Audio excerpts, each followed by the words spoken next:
Okay, ladies and gentlemen, if I could just call the meeting to order. Thank you very much indeed. Welcome everybody to the meeting of the Planning Committee of City of York Council, 2nd of September 2021.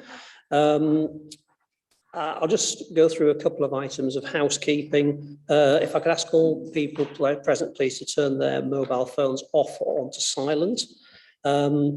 If there's a fire alarm goes off, it is not a drill because there are no drills planned. It is a real emergency, and what we should do is go out through that doorway marked fire exit, follow the route out of the building, then congregate outside the Grand Hotel.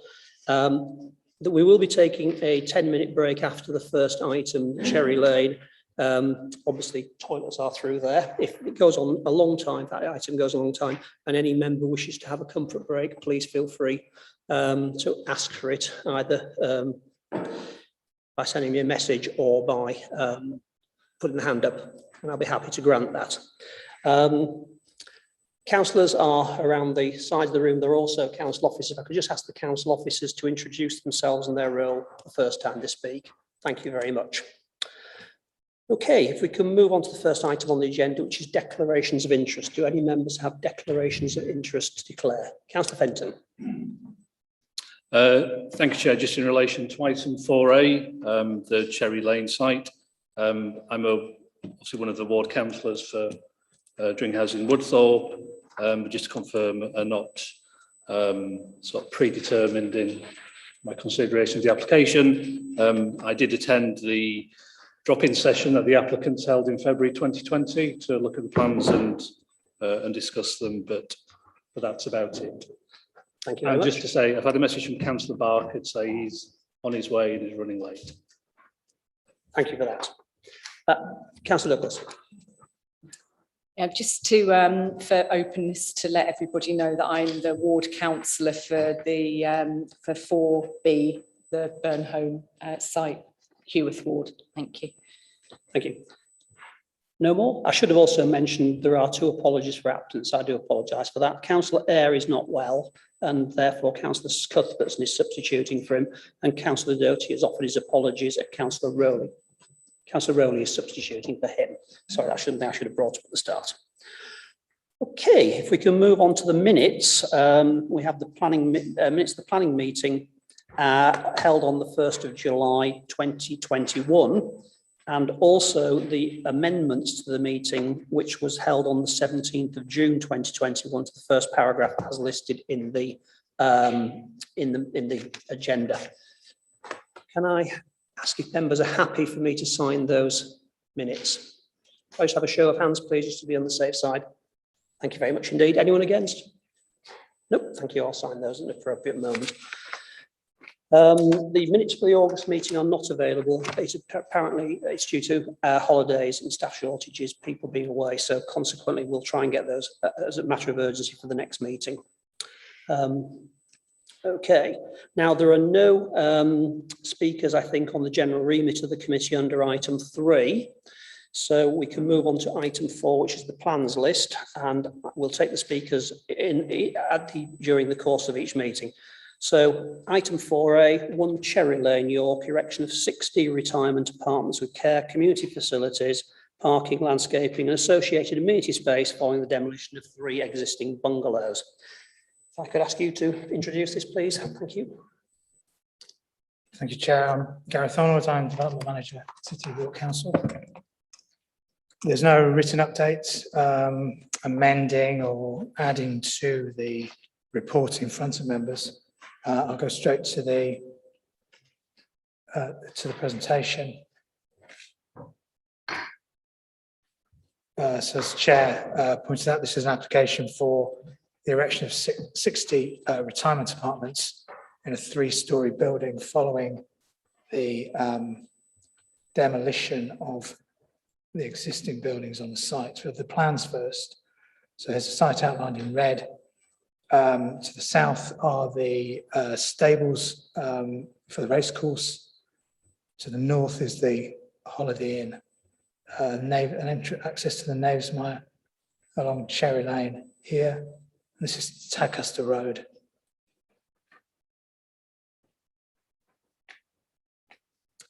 Proposed site plan Again, Tadcaster Road, a new entrance off Cherry Lane, 36 car parking spaces, a refuse and cycle store, and then a 3-story building. These are the floor plans. Of note, there are 27 one-bedroom flats, 27 two-bedroom flats, 6 3-bedroom flats. Communal facilities at the ground floor and lower ground floor level in grey there. They include a residence lounge, coffee bar, formal dining area, salon, therapy room, and activity suite. The elevations. So north elevation is the elevation to Cherry Lane. South elevation is the elevation to the racecourse stables. West elevation is the elevation facing Tadcaster Road. East elevation looks down towards the to the Knavesmire. Streetscape elevations shown in context. You can see the outline of the Holiday Inn. The listed Dringhouses Library, and this is the public house opposite. Tadcaster Road elevation shows the leisure suite, single story to the Holiday Inn, which is this section of building here, and then the larger, I think, 5-story building for the Holiday Inn at the back, which is set back here to set back from Tadcaster Road. The report notes the conservation area. Here's the site. So the application site is not within the conservation area, although it is necessary to consider its impact on the setting of the conservation area.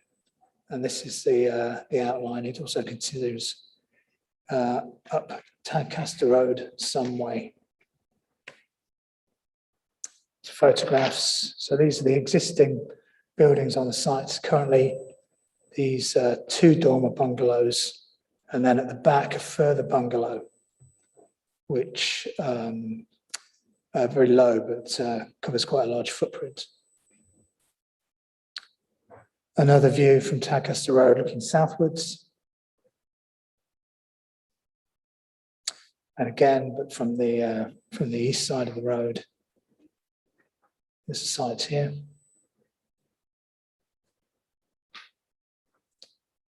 The site looking north.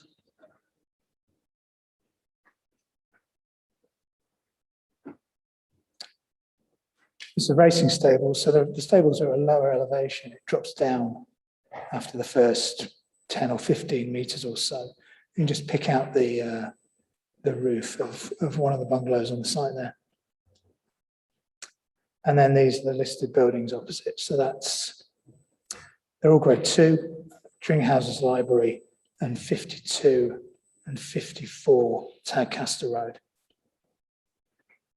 That's the end of the presentation, unless members want to go back to any of the photographs or any of the drawings and look at them again.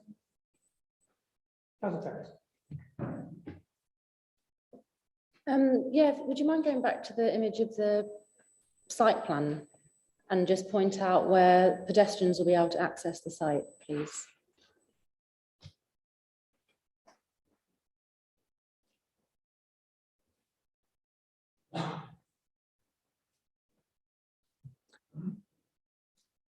So there's a pedestrian access here, and then there's a pedestrian access onto Tadcaster Road here. Members will have picked up from the papers that the applicant has agreed to a contribution, should permission be granted, to upgrade the existing crossing, which is round about here. At the moment, it's just a central refuge, and then that will be upgraded to I believe, a signalised pedestrian crossing. Councillor Pavlovich. Thank you, Chair. Can I make reference to paragraph 5.9 on page 19, which is about the use classification of this development? The applicants have considered it to be in class C2, and the council consider it to be in class C3B. One, can you explain what the difference in opinion is based on? And secondly, are there any implications rather than just it being a moot point, it's a C2 or a C3B, particularly in reference to the affordable housing provision? Okay. Thank you, Councillor Pavlovich, for reminding me to continue my bit of the presentation I've forgotten to do. But nevertheless, so Class C2 is a residential institution, and that includes residential care homes. Class C3 is a dwelling house, and there's a section in Class C3 which refers to people living as a single household and receiving care. We have, the authority has had council's opinion on this specific application. The council's advice came back that in her opinion, what was being proposed here was in the C3 use class. And the council was, the planning authority was within its rights to determine the application as such. And that's on the basis that they're individual units. The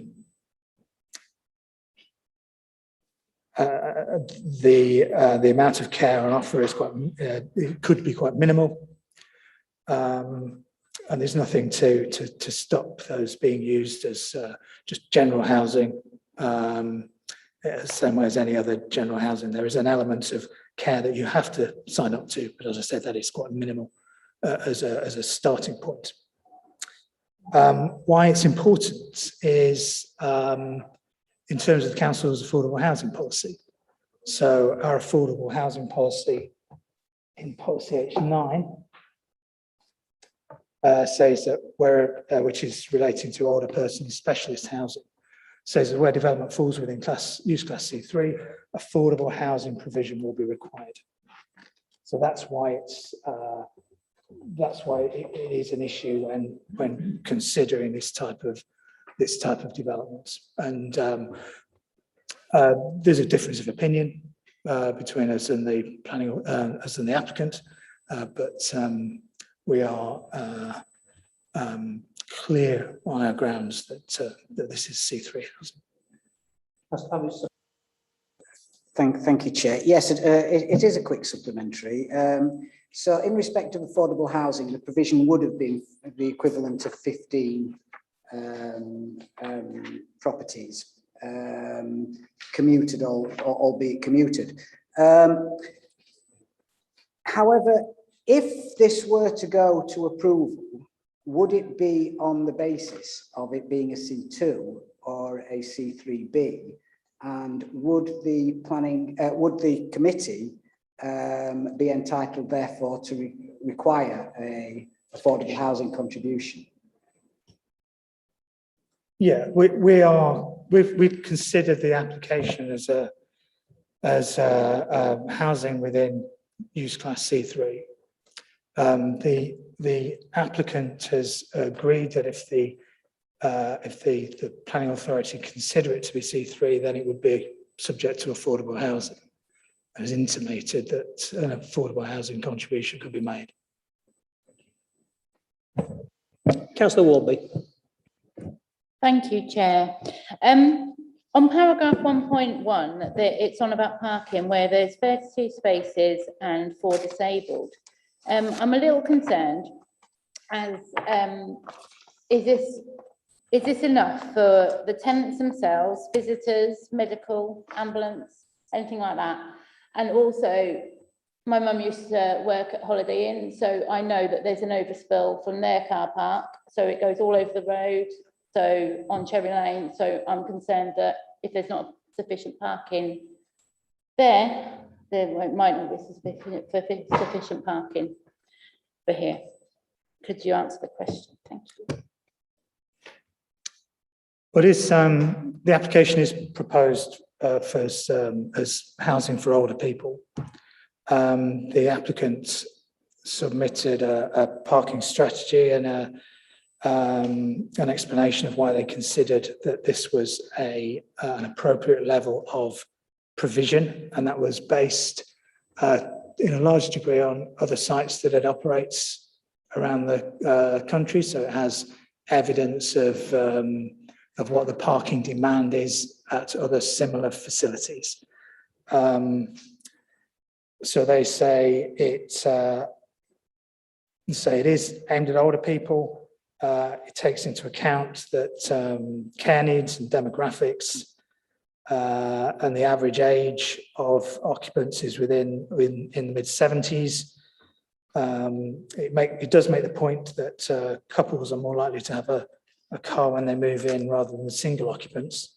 And they have considered staff and visitor parking as well, but mainly it's learning from experience. What we don't want, of course, is a site which over provides parking, which is an inefficient use of urban land, which could be used for other purposes. Similarly, we don't want to see an under provision which causes off-site problems. What they have done is agreed to a contribution towards a traffic regulation order, which looks at managing parking on Cherry Lane to try and overcome that overspill parking issue that you mentioned. In terms of people chancing to park in this site, there is staff management on site all the time, so that shouldn't be an issue. Our highways colleagues have looked at the information they've provided, and they're happy that there's sufficient parking on site.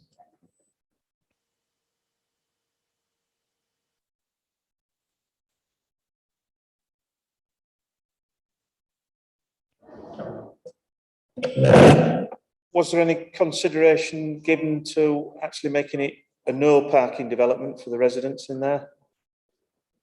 I don't believe so. No. Right.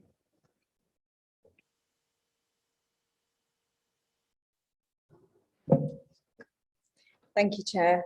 Just on the parking issue, given that this is a proposal for 60 units for people aged 55 and over, and there is provision for care for those people, I think it would be reasonable to assume that at least 15% of the unit occupiers would be disabled, because we know that 15% of people in society are disabled, yet there's only 4 blue badge spaces. Has that been taken into account? I presume so, in terms of in the same way that the overall level of provision was taken into account on the basis that they've based their provision on other sites elsewhere in the country that they run, own and manage.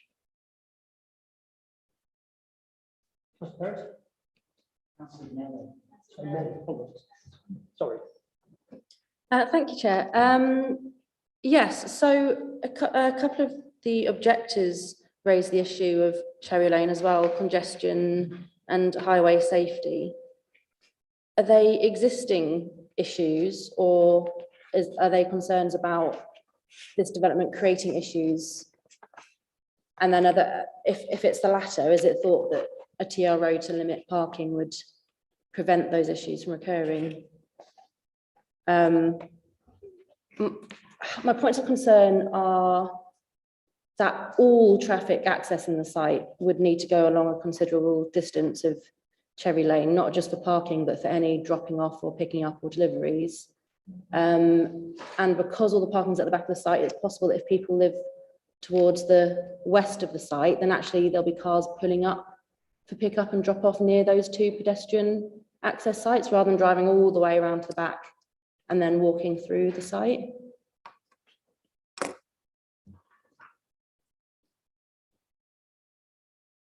There'd be nothing to stop people dropping off at any point on Cherry Lane, whether there was yellow lines or unrestricted parking as it is at the moment. The TRO will look at waiting restrictions and parking restrictions, potentially including residence parking as well. Just bear with me. So is it safe to pick up and drop off on Tadcaster Road and on Cherry Lane? Are they safe spaces to do that? I don't think, can I just go back to the photograph? I'm not sure that is a likely scenario given the constraints. You can just see, so there's the pedestrian refuge just there, which means that you park on this piece of Tadcaster Road here, you block the road. So I think it's unlikely that that's going to be an issue. People driving down Cherry Lane and parking to drop people off, it shows there's room for that to happen without it causing a road safety issue. I would say, even if parking is restricted. There is an issue with the speed of vehicles travelling into the far end of Cherry Lane, which is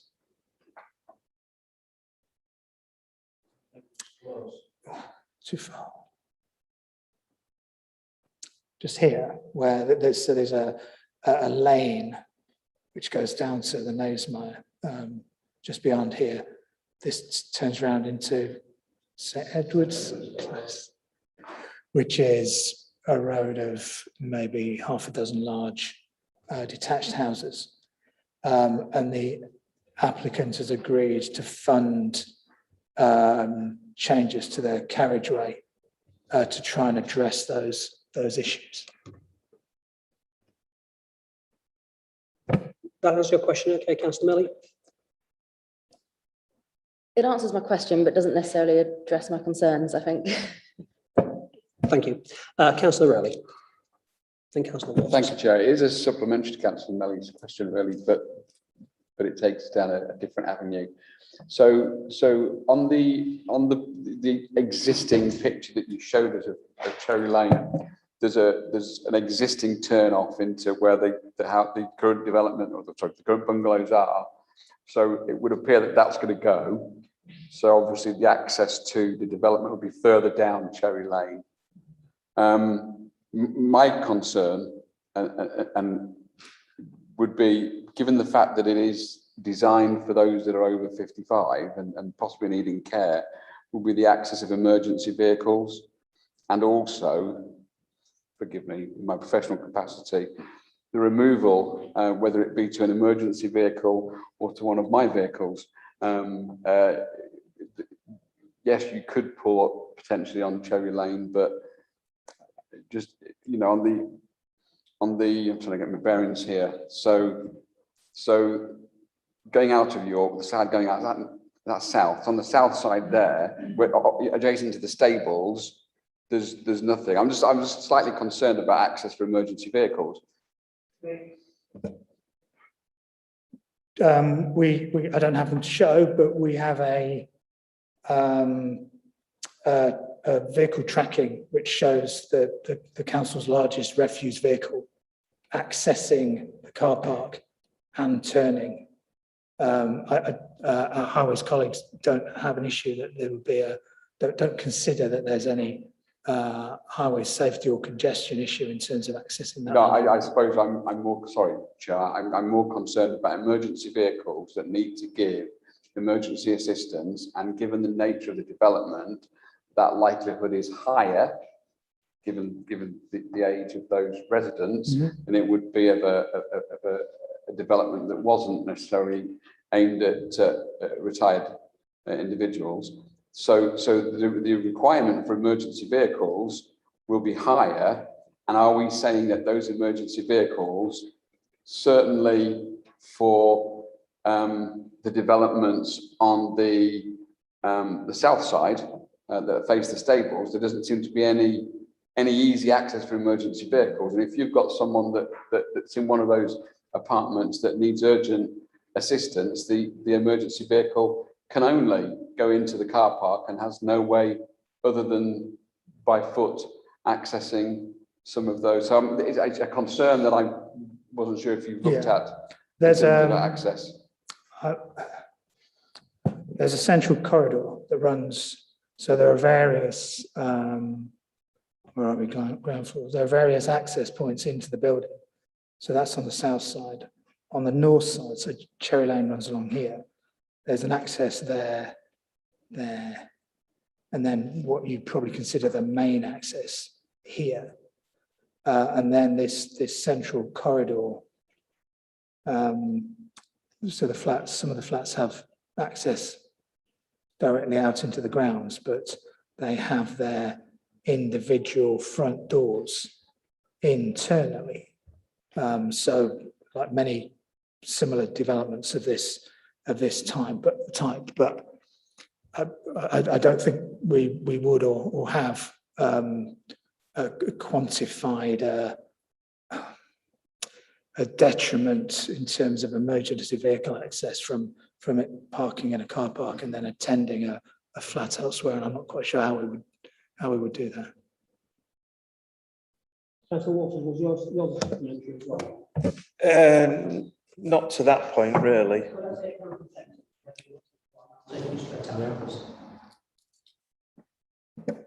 Thank you, Chair. Thanks, Gareth. Paragraph 3.11 on flood risk management refers to insufficient drainage details having been submitted. But then further down, Yorkshire Water said that they approved the submitted drainage strategy. So I just wondered, are we talking about the similar things there, or is there information that the council would expect to receive that it hasn't, or information that has been submitted is not of sufficient detail or depth? I just wondered if you can clarify that, please.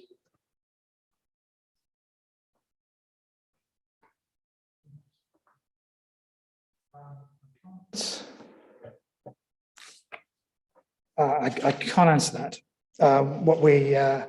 What our flood risk colleagues said that the issues could be dealt with by condition should members be minded to grant permission. And there may be differences in approach from Yorkshire Water and our own flood risk management team in terms of rates of flow, which would lead them to different answers.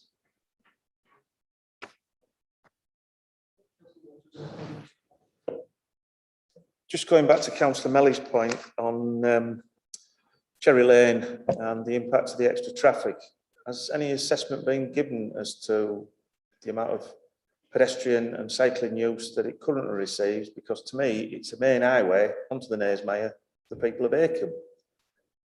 Introducing this extra vehicle movement, which will cut across the footpath that most of them use anyway, in addition to the problems that's caused by the business opposite and the displaced parking and vehicles, I just wondered if there'd been any assessment of the likely disruption to that very important pathway.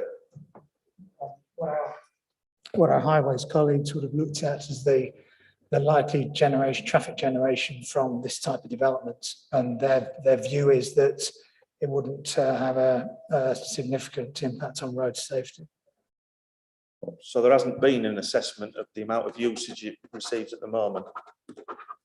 It's just guesswork. Well, that takes, I guess it takes into account the level of traffic down there at the moment, and considers that it's not a significant, it won't significantly increase that level to a point where highway safety is compromised. But I can't lay my hands on a document which I can't give you a document which says there are X number of vehicles at the moment and X number of pedestrian movements and X number of cycle movements. All I can say is that it's a relatively low impact scheme when it comes to highways, and they're proposing a scheme which meets our highways colleagues' asks in terms of mitigation of impacts and junction design. With respect, if you're using that route as a pedestrian or cyclist and you're currently dealing with the traffic to 3 bungalows, 36 parking spaces is a considerable increase. It's a considerable increase, but that doesn't necessarily mean it creates a significant road safety issue or a severe congestion issue, which are the tests in the MPPF. But it's undoubtedly there will be more than at the moment, but it's a road that is considered and a junction that can be considered to take the level of traffic that's proposed. Well, given what's been recently announced and proposed on Tadcaster Road, doesn't it seem rather in conflict with what the council's trying to do on Tadcaster Road, especially if they're trying to encourage walking and cycling on Tadcaster Road? One of the main turn-offs off Tadcaster Road for cyclists and pedestrians will be Cherry Lane.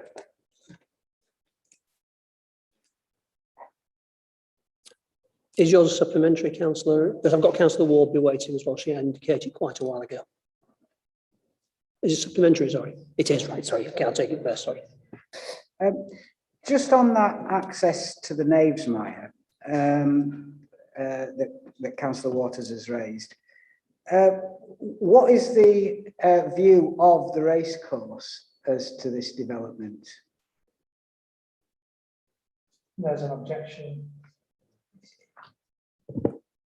It There is an objection. It just said there were overall 22 objections. It didn't say One of the because objections the is from concerns of the racecourse and that open space there is something that we have taken into account in previous applications.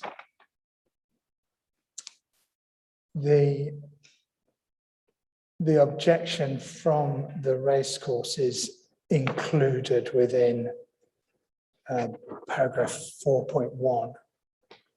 So they were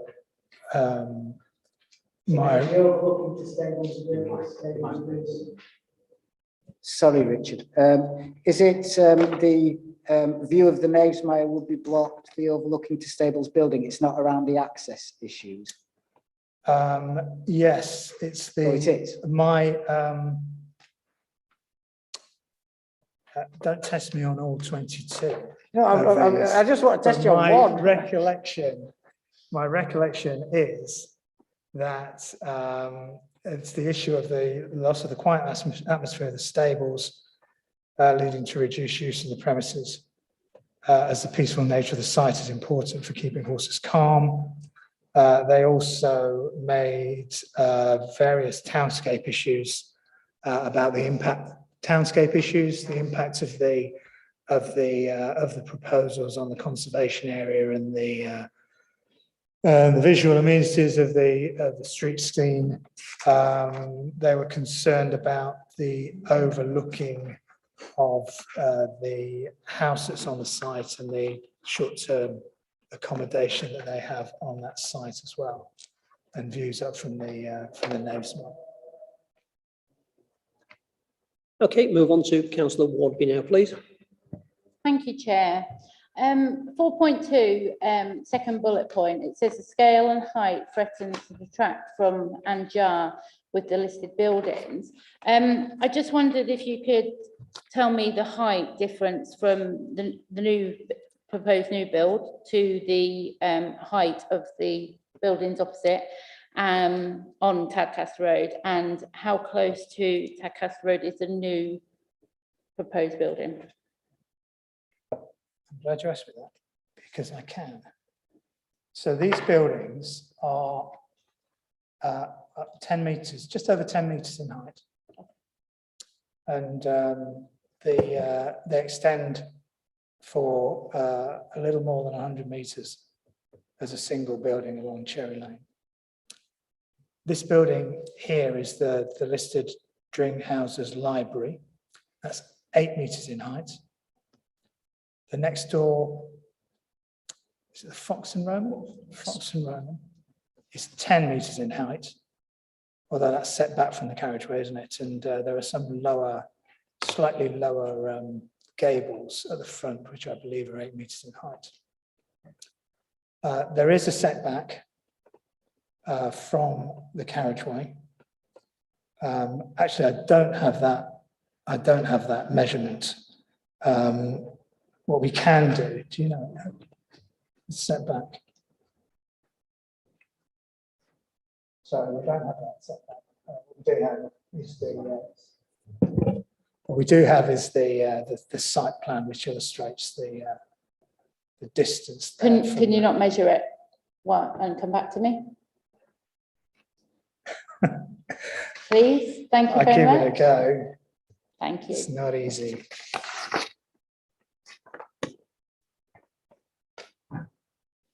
Don't look.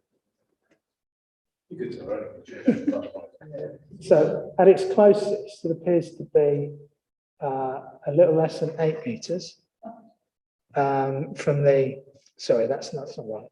At its closest, it is around 6 metres, and at its farthest distance, it's around 10.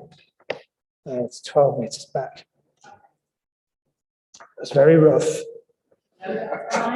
based on the depth of my fingernail and that piece of paper. Thank you, I appreciate that, Gareth. I think you can get some idea of it by looking at the plans by the width of the carriageway on Tadcaster Road. If you actually compare it with that, the front of the actual building is less than the width of the Tadcaster Road from the actual edge of the carriageway. Okay, does that answer your question? Okay, Councillor Warby. Thank you. Right, Councillor Melly then. I got your name right this time. Thanks, Chair. Paragraph 5.11 says that the site under these plans lacks any meaningful external amenity space. Is there other usable, meaningful outdoor amenity space in the immediate vicinity of the site? What sort of distance are we talking about? Well, there's a Knavesmire, and it's not very far away from the site. Steady.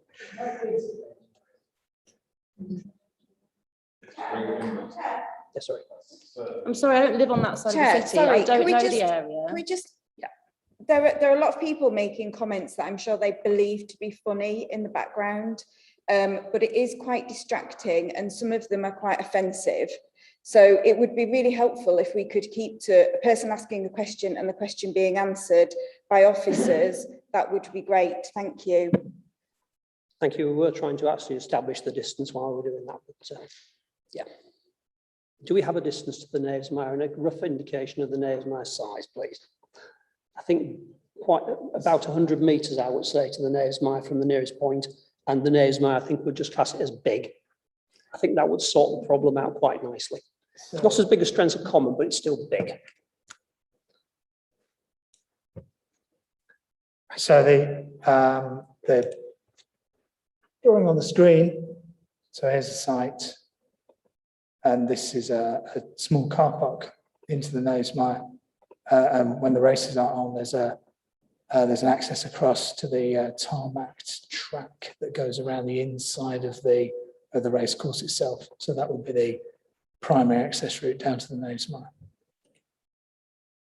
There are sports fields here, but I'm not sure they're available to the general public. Are they? No. Yeah, so there are other facilities in the area, but I'm not quite sure you can access those if you're not a member. Is that your question answered? Thank you. Councillor Ward, I think you had another question. Thank you, Chair. In the letters of objection, it says single aspect flats and rooms with no windows. Can you just let us know which rooms don't have the windows? So is the living room space got the window, has a bedroom got the window? I'm not so worried about a bathroom and a kitchen, if you see what I mean. But just so the occupants get sufficient daylight during the day? Because of the way it's set out, I mentioned earlier, you've got this central corridor. So all the flats are on one side of the corridor or another. So unless you're on one of these corners, they're all single aspect.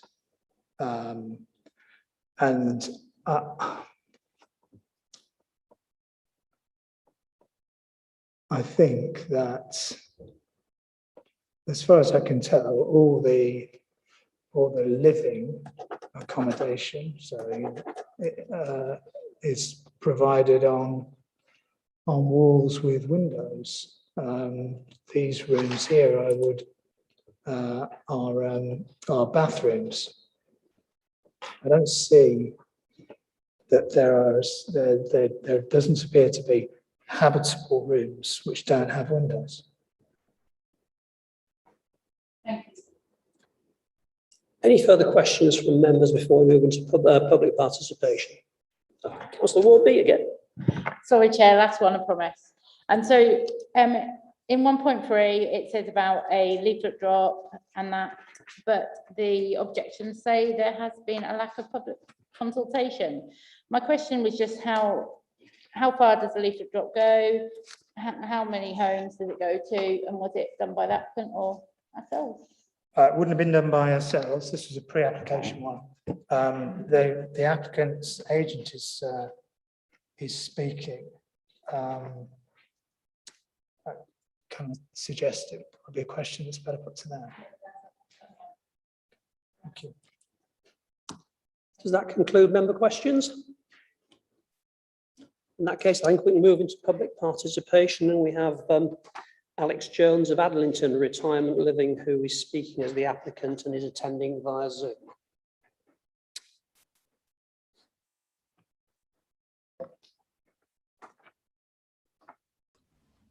Good afternoon, Chair and members of the Planning Committee. Hopefully you can hear me.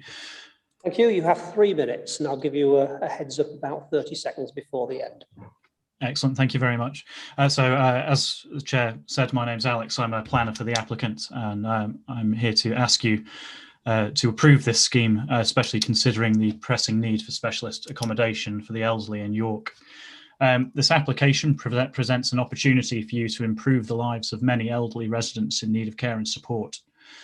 The reasons for refusal, the reasons it's recommended for refusal, are down to largely subjective opinions on design and whether this causes heritage harm or not.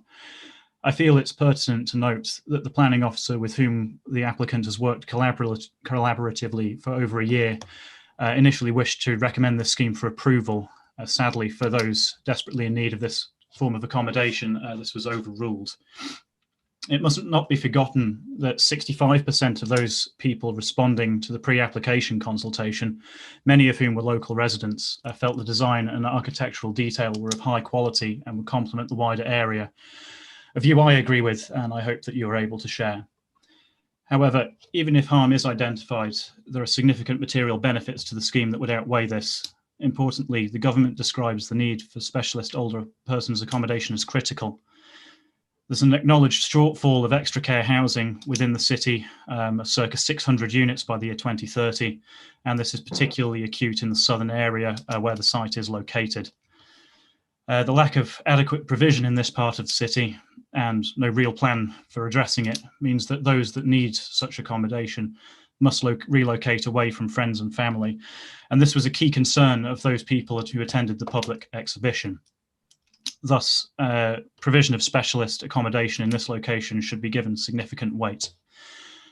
There are wider benefits to the scheme, of course. There's an acknowledged housing crisis in York, and there is currently no 5-year land supply. Therefore, the benefit of 60 apartments with care is also significant. The scheme would reuse partly brownfield land, reducing the need for greenfield or green belt development. There is the reduced financial burden to adult social care and NHS budgets by circa 270,000 per year. Highway improvements, as mentioned in your previous discussions, we were more than happy to provide improved pedestrian crossings on Tadcaster Road and TRO contributions to manage parking issues. There's the economic benefits due to construction and the ongoing running of the site. This will create jobs and support the local economy. The building's intended to be sustainable. It's sustainably located. It'll be energy efficient. We're aiming to achieve approximately 28% reduction in carbon emissions through the provision of renewable and low carbon technologies, and we'll provide 10 spaces with EV charging. You have about 30 seconds left, Mr. Jones. Thank you. And of course, and it shouldn't be underestimated, the social benefits of this sort of scheme. Elderly people often suffer from loneliness, and this is acknowledged on a national level. Where this sort of scheme allows care to be provided and for older people to live independently and in the comfort of their own home. I consider that the development accords with your adopted development plan, and there are significant material considerations weighing in favour of granting planning permission. So I would respectfully ask that you permit this scheme subject to section 106. Thank you very much, Chair and members. Thank you. If you could just stay online in case members have any questions for you. Of course, yeah. There's a huge rash of them. I saw Councillor Fenton's hand go up first, and then Councillor Ward immediately after. So. Thank you, Chair, and thank you, Mr. Jones. I was going to ask a question around EV charging spaces in the car park, but you've answered that, saying that there would be 10. In terms of the application makes reference to a cycle store for 10 cycles. I would imagine, given the increased popularity of e-bikes, that should the development be built, then quite a few of the cycle users might have that type of bicycle. Can I just ask, are there any plans to install charging facilities in the cycle store? Well, the cycle store is also used to store electric mobility scooters, so it will be provided with electrical charging points for those in any case. I would imagine it, should the need arise through any future resident demand, it will be very easy to retrofit if the provided facilities aren't adequate. I'm not much of a cyclist myself, so I will defer to your knowledge on e-bikes, I'm afraid. Okay, thank you. Thank you, Councillor Ward. And I've got Councillors Melly and Lomas waiting. Thank you, Chair, and thank you, Mr. Jones. I just going to ask about the leaflets. How far did the leaflet drop go, and how many homes did it hit? And how was the drop-in? So we distributed leaflets to approximately 900 neighbouring residents and businesses as we submitted the SCI that was accepted by the planners. We sent leaflets to St Edward the Confessor Church and Dringhouse's Library at the suggestion of Councillor Fenton. We then held a public exhibition on the 19th of February at the Holiday Inn adjacent alongside a website. The details of which were all on the leaflet as well. Councillor, I'll take Councillor Lomas first, Councillor Melly first last time. So. Thank you, Chair. Thank you, Mr. Jones. I'm just asking about open space and affordable housing provision. Did you consider having any affordable housing provision on the development site itself? And did you consider any kind of usable outdoor space on the site? Because I understand that these are small units, but people like to sit outside still, or to perhaps have a small garden and grow some flowers and maybe some veg or something. Was that taken into consideration? Yeah, absolutely. In terms of the affordable housing being provided off-site, given that there is a service charge and wellbeing charge for providing ongoing care, it's quite difficult to have a proportion of the apartments to be affordable and then the rest to be market. I believe there are some sort of legal concerns over that as well. In terms of the outdoor space, each apartment has either a patio or a balcony, and on previous developments, our residents have created small gardens there, obviously small enough to sit on a patio. Given the constraints of the site, there is perhaps more limited outdoor space than we would prefer, but as previously said, it is very close to the Knavesmire with good public access. Thank you. I've got a supplementary from Councillor Pavlovich before I come to you, Councillor Melly. Thank you, Chair. I'm a little bit confused as I do have a question about the affordable housing, but I'll come to that later. I'm just a little bit confused as to why you didn't feel that just because there's a service charge, that no affordable housing provision could be allocated on site. There's quite often an affordable housing contribution in apartment style developments. So if you could just clarify what legal basis you feel that there's an objection to that, I'd appreciate it. Yeah, certainly. So normally our apartments would be under use class C2, which typically is exempt from affordable in any case. I gather that this will be determined as a C3B, where affordable would be required, and which we feel is best provided off-site. If you bear with me, I can get some further information for you. I don't have it exactly to hand right now. My apologies. Well, just on that topic then, which is the topic I was about to come to when it came around to my go. If this is determined for approval as a C3B, 15 units of affordable housing commuted sum, that would be acceptable to you, would it? I believe that's in line with the local policy for affordable housing provision in York. Right, but that wasn't something that you were able to agree with the LPA when this application was being considered? There was disagreement over the use class, but if this is determined as C3B, then we'll be happy to provide the appropriate proportion of affordable housing offsite now. Thank you. Okay, thank you. Come back to Councillor Melly. Thanks, Chair. Alex Jones, do you feel that there's no harm to the setting of the conservation area and the listed buildings, or do you feel that there is some harm, but it's limited and outweighed by the benefit of the provision of this type of accommodation? I feel that any building that you would provide here is going to affect the setting of the conservation area. However, I don't believe that this is detrimental to the setting of the conservation area. And as you say, any benefits would significantly outweigh any harm. Thank you. Thank you, Councillor Fenton. Thank you, Chair. Just following on from that question, some of the concerns raised have focused in particular on the proximity of the western edge of the development, its proximity to Tadcaster Road, and the fact its height, but more so it not being stepped back. In the same way that the Holiday Inn is stepped back, for example, in the course of the journey with the proposal, to what extent have you been sort of willing or able to consider changes to the design to respond to some of those concerns?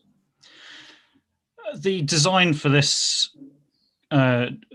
building has changed on quite fairly significantly on several times as a result of comments received from the planning officer. It's my understanding that I realise that the setback issue is of concern, and currently the houses that are there are set back significantly. But it's my understanding that historically that has not necessarily been the pattern of development on this site. I believe previously there was a post office that fronted directly onto the road, which is more in keeping actually with the character of the conservation area. Therefore, I would say that this development reflects the historic pattern of development quite well.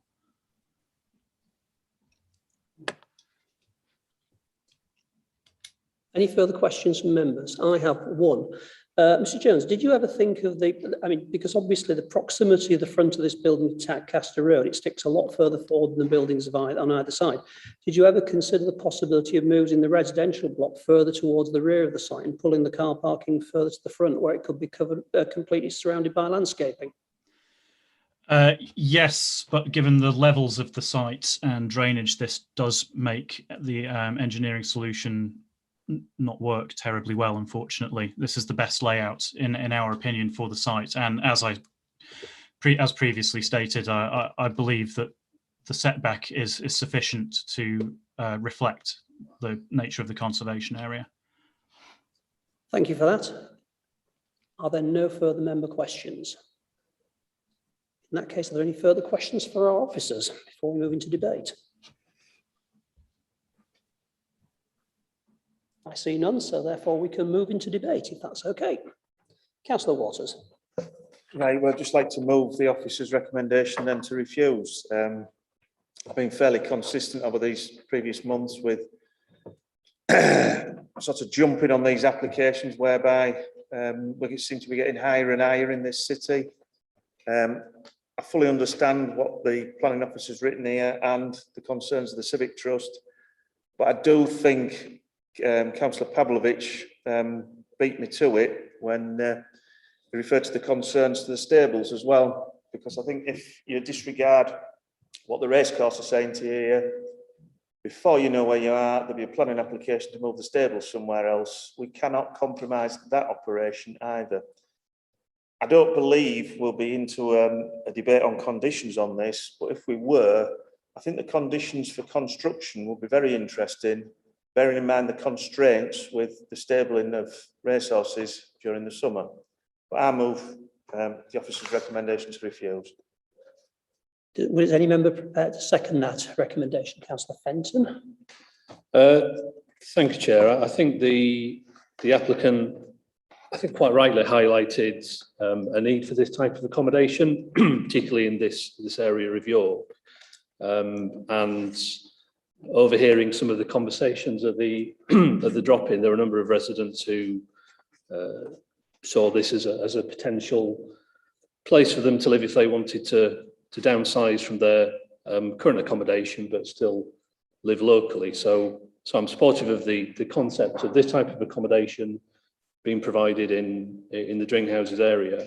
I think I welcome the fact that the officers have held the line in terms of the use class. I think trying to justify it as C2 was never really viable. So the C3 use class certainly makes sense to me, and also delivers the commuted sum that's been referred to.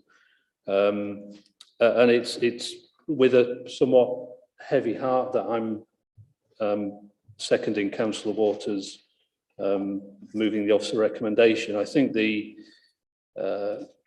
phrase from the report that stuck with me was where it mentioned the whole impression is one of overdevelopment, and it partly the proximity of the development to Tadcaster Road, but it's also partly the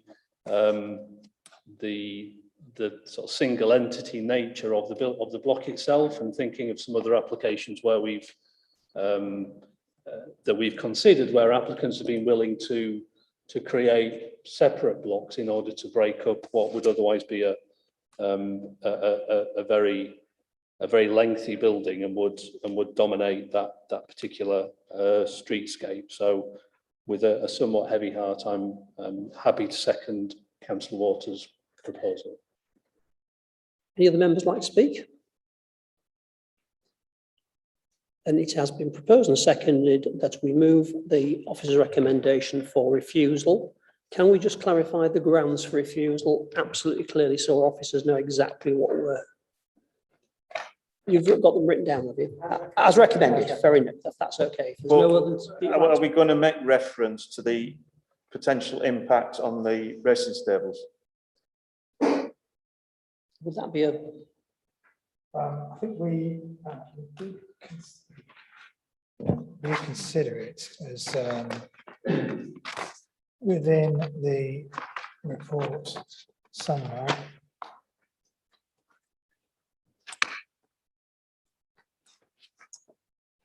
5.38 and 5.39, we don't consider that there's a defendable refusal reason in terms of the impact on the stables. And one of the objections that the racecourse had was the loss of the quiet atmosphere, and the site important for keeping horses calm. Of course, ultimately it will be presumably quite a quiet residential scheme, and as officers we didn't feel that we could write a refusal reason which would be defendable. That's the reason the stables are located away from the grandstands. Now, if we as members felt there was a justifiable reason to put that in, because I'm sure if this went to appeal, the racecourse will be defending their lot. I'm sure they will. So I just think, But it's obviously it's up to the rest of the members whether they feel that there's a reason to put that in. Councillor Pavlovich. I mean, I certainly have a concern in respect of the racing stables. You know, you're talking about very highly strung animals, and whether it be during the construction phase or subsequently, the size of that building can spook a horse. And so, yeah, I mean, for me, I think that would be a valid reason, but I did take the point that the planning officers had made. Is it the will of members that we would like to see that condition for refusal included? Shall we take a vote on it? I think those members who think that the damage to the amenity and peace and quiet of the stables is a valid reason, could those members please show, please? And those against? I think that's fairly clearly carried, so we will include that as a reason. So now we need to have the substantive vote. this is something, well, can we just go over that reason again so I can write it down? It's just, this is something that we may well need to defend and appeal, and we certainly don't have any planning policies. Depends how you want to write it up. You could say that the potential disruption to the quiet and safe working environment of the adjacent stables.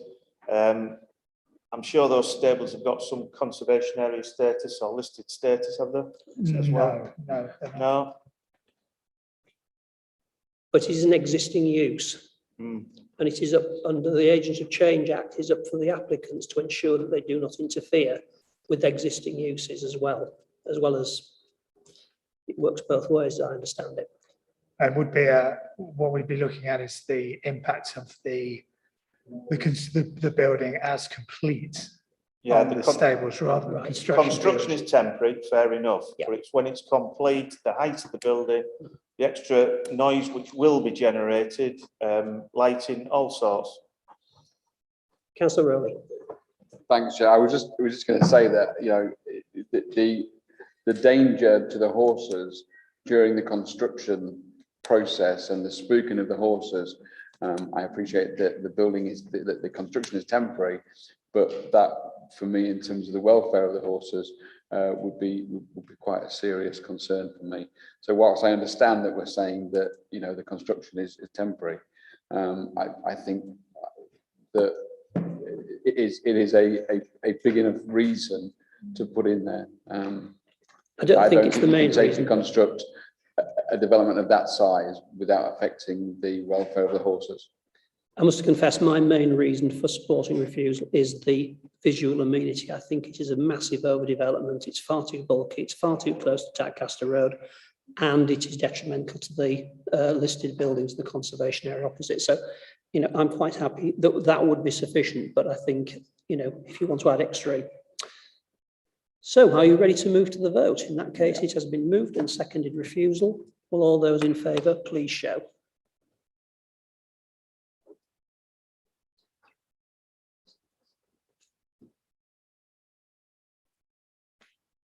17. And those against? Have councillors gone against? There are no abstentions. I don't think everyone's voted. So that motion, that application is refused. Okay, now propose to take a short adjournment for about 10 minutes. So if we can reconvene at 17:45, that would be okay. Thank you very much indeed.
Right, thank you, gentlemen and ladies.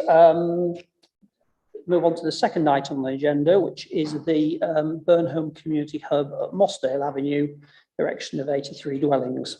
If you would like to introduce this and why it's come back to committee, it would be useful. Thank you very much, Gareth. Okay, thank you, Chair. The members will recall that this application was reported to Planning Committee in April 2021, and the resolution was that permission be granted, subject to some revised and additional conditions as set out in paragraph 1.2 of the officer's report on page 45. However, before the decision was issued, an objection was received from Sport England. So this report outlines the objections, officers' consideration of the objection, and presents a revised report and planning balance. So the recommendation is that committee delegate authority to refer the application to the Secretary of State, and subject to him not directing refusal or calling in the application, to approve the application subject to the conditions set out in this report. Now, the reason it has to go to the Secretary of State if members resolve to grant permission is because of the status of Sport England and the call-in direction of 2009. There is a section in 1.1 of the report which might have confused members. States the original committee report and the draft minutes are appended.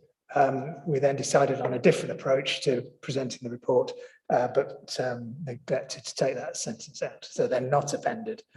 I apologise for anyone who's spent time looking for that. Going through, so this is the same, it is the same scheme as previously considered by members. So we have the site location plan showing with the scale, it doesn't come out particularly well. So this shows the proposed housing developments, the new care home, the community hub to the front of the site, the sports centre, and I'm going to get this wrong, St. Eldred's School to the south of the site. Derwentthorpe development is here. Photos first for this one. So the proposed site would be on the other side of this hedge. That's the sports centre and fenced off but public sports pitches. The photograph is, this photograph shows part of the land which is subject of Sport England's objection. And in this scheme, it's proposed to be landscaped, and then some outdoor fitness equipment and children's play equipment will be will be placed in this area. But it's at the moment it's also the margin. So Sport England consider this to be the margin of playing fields that should be retained as such. The photograph looking to the south, so there's Derwentthorpe playing fields on the other side of the fence, and a different view of the same area that we just saw. Here's the sports centre and the development site where that contractor parking is shown there. And again, a different view. So this is the new care home, the access road, and the development site in here.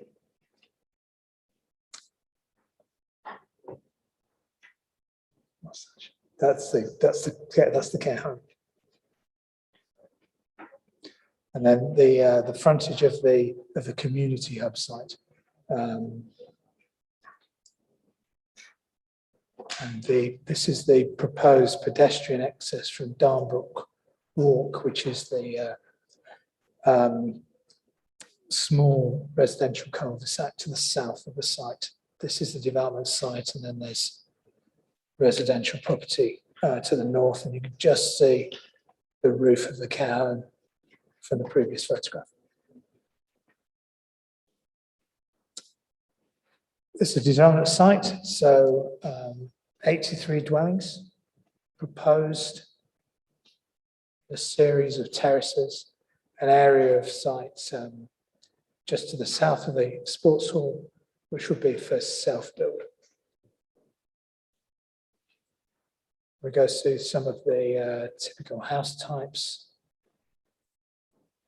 So they are terraced houses. So they're there is a context of having other dwellings attached to them. These dwellings are at the end of the rows, so they drop down to respect their position adjacent to existing residential.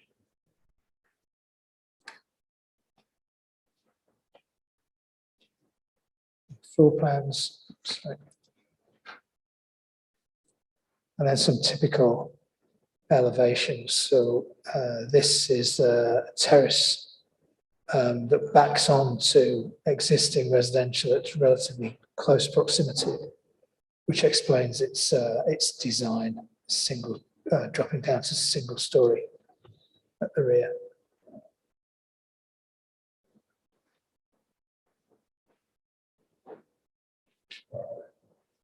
Sections through the site showing the existing residential there, and that part two-story, part single-story block that I showed before. And then a 3D visual, which I think helps members orientate themselves. So that's the area of land that featured on the first photograph, the sports hall, the care home, existing residential, the primary school, and Darnbrook Walk there. That's it.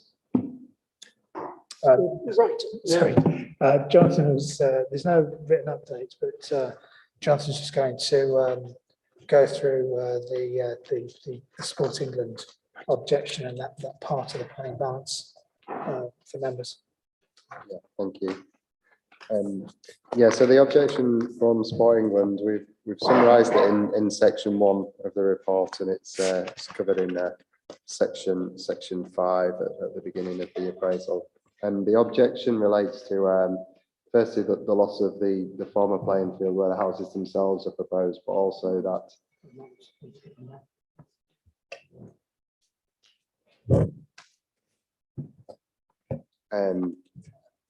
yes, so their objection relates to the former playing fields where the houses and the development itself are proposed, but also, as we showed you in the photos there, that land on the eastern side of the application site, which has been identified as a sports field in the past. You can see by the photos the way that the sports fields themselves were marked out, and the intention for that section of land there is to hopefully it will remain as recreational space. It won't be built on as such, but it will accommodate facilities for recreation for young persons and from exercise as well. And the issues Sport England have are that the council don't currently have an up-to-date assessment that's been accepted by Sport England that demonstrates that the playing field is surplus to requirements, and they refer to the council's playing pitch strategy, which we're currently in the process of preparing. And the point we're at that process at the moment, the land where housing is proposed, it has been identified as playing field in the strategy at an early stage, but that relates purely to its former use. And the expectation is, as the playing pitch strategy progresses at a later stage, which is stage C, as I've referred to, that the land would then, when it got to that stage of analysis, become classed as lapsed and disused. So it would therefore make its way into a list, and it would be disposed of in terms of being referred to as a playing pitch. So as the strategy would progress, it would fall out of its classification as playing pitch strategy. But we haven't got that far down the line yet. And Sport England's opinion is that this decision essentially should be put on hold until that playing pitch strategy process is concluded. The other issues that they've identified over and above the principle of the development of the site were the risks of ball strike from the existing sports pitches on the proposed houses, and noise in association with use of the sports pitches. So the way that we've approached this National Planning Policy Framework, paragraph 99, which explains when the loss of open space and sports pitches and recreational lands can be permitted, and it sets out 3 options there that you can meet to allow open space, etc., to be redeveloped. The first criteria is criteria A, and that says when an assessment has been undertaken which has clearly shown the open space, buildings or land to be surplus to requirements. Category B is where the loss resulting from the proposed development would be replaced by equivalent or better provision in terms of quantity and quality in a suitable location. Or criteria C, the development is for alternative sports and recreational provision, and the benefits of that clearly outweigh the loss of what's there at the moment. So our focus there really is on criteria A in terms of showing that the space is surplus to requirements, and we feel that that's been done because the council have, as an authority, deemed that the playing pitch is surplus to requirements. We've allocated it in the emerging local plan as a housing site, and the school was closed in 2014 and the playing fields haven't been used since then. And there has been a decision made by the authority that the fields would cease to be used and we would invest in alternative facilities locally. So essentially what we've got at Burnholme at the moment in the form of the community hub, the sports hall, the mugger, and the outdoor pitches to the eastern side of the site, which have been reset out and improved in terms of they've had drainage improvements, so that makes them the likelihood that they can be used year round more likely.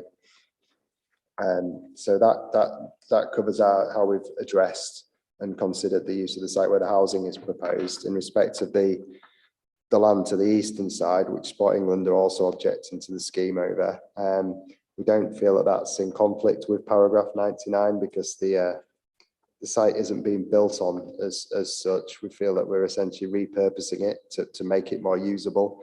You can see from the pictures at the moment, it's land that's at the periphery of the sports pitches, and it's fenced off and not used. And the intention behind this scheme is to encourage wider recreational use of that piece of land, both in terms of providing exercise equipment and alike for persons, places for people to sit on, recreate, and informal play space for children. So overall, we feel that Sport England's issues are addressed, and the NPPF paragraph 99 are addressed, and it's planning compliant to develop the site for houses. Thank you very much. Although this application has been before committee, and some of us will be very familiar with it, obviously there are some members of committee who were not present at the original determination. So questions? I'll take Councillor Rowley first, if that's okay. Thank you, Chair. Chair, there's 2 things that I probably should have declared at the beginning of the meeting. One is a non-prejudicial interest in that I am actually a member of Oswaldwick Sports Club, which potentially could benefit financially. But the other declaration of interest is that I am a governor of the St Edward School, and I am party to some quite important information about the use of that field by the school, and that 10 years ago it was effectively annexed by the council. It was never owned by the school or by the diocese. It's a Church of England. Sorry, it's a Roman Catholic school. That part of the field was never owned by the diocese. It's never been played on for over 10 years. So I can say that factually as a school governor. But you're not declaring a prejudicial interest. It's non-prejudicial. Thank you very much. That's fine. So to clarify that. Councillor Pavlovich. Thank you, Chair. This was approved in April. Did Sport England put an objection in when we considered this? You'll have to forgive my memory. I have no recollection of, I remember the application, but I don't remember the details. Did Sport England object at the time, and were those objections taken into account? And secondly, and supplementary to that, is given that we are back, having already approved it, are we looking at this as a brand new application, or are we just looking at the objection from Sport England?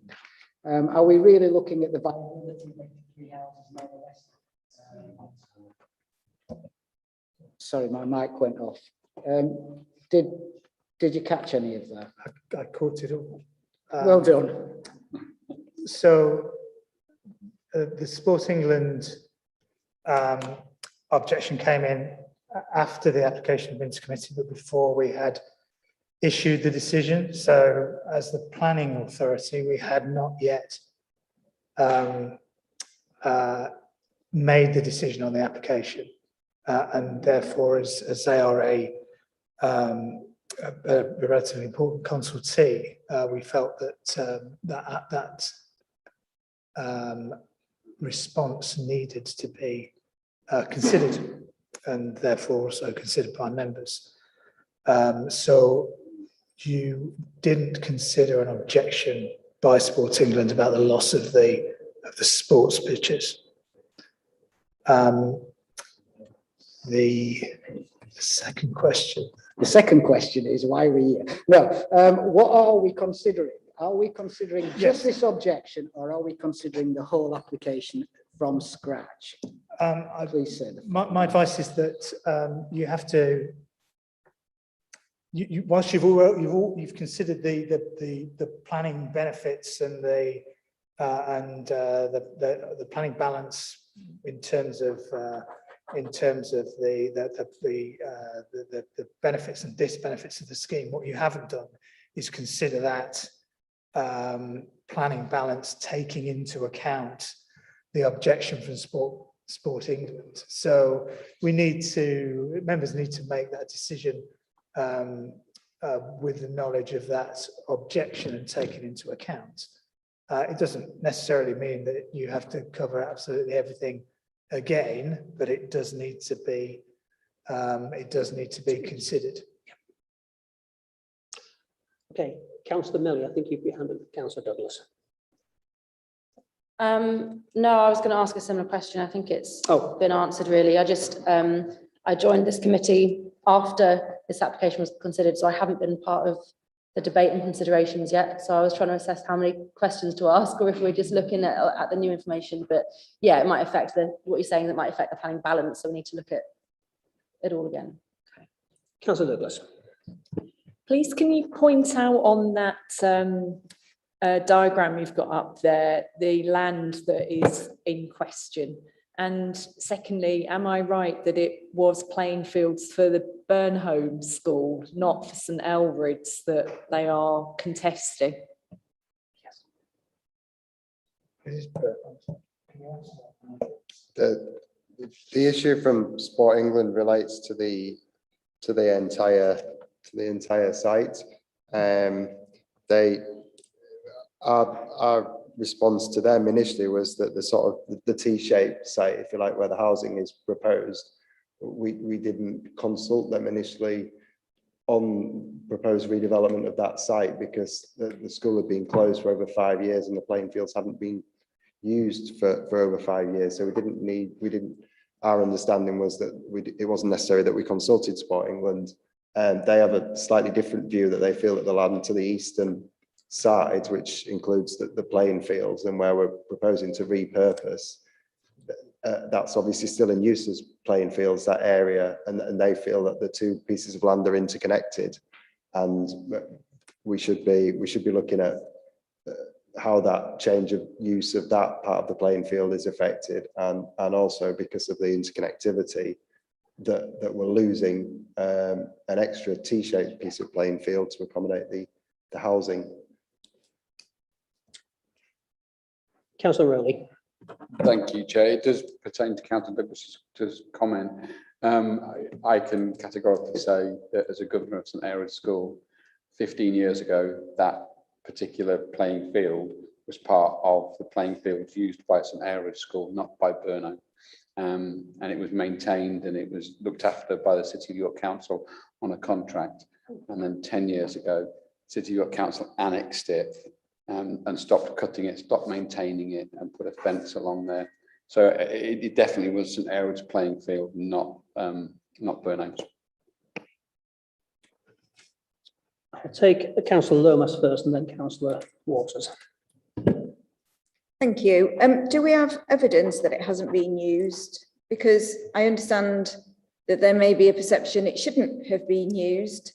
But I have an example in my own ward of a closed down school with a playing field that is not used, but it is used. There's people on it. I see them every single day using that green space. So I just would ask, have we got evidence that that in fact has not been used?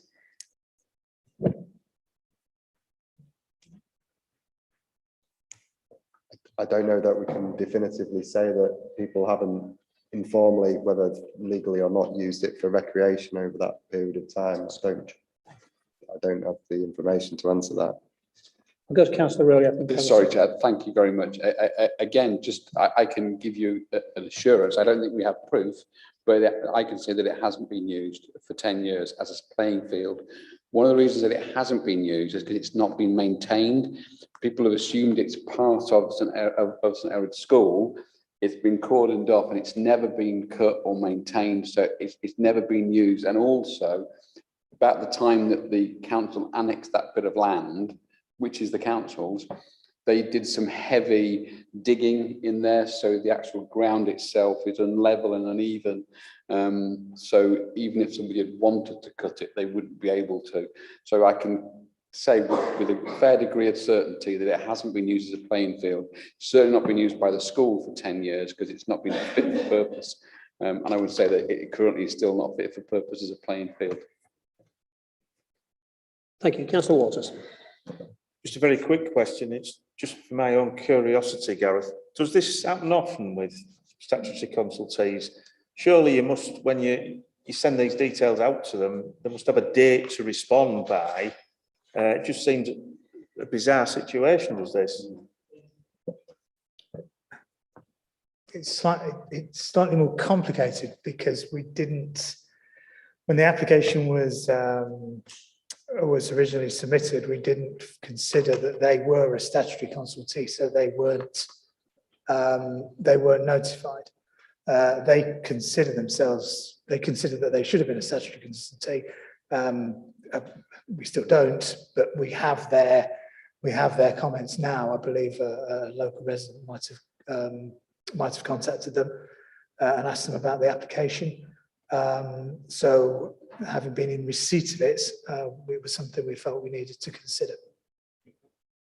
Because I'm assuming the project team that's been on this should have been in consultation with Sport England for years.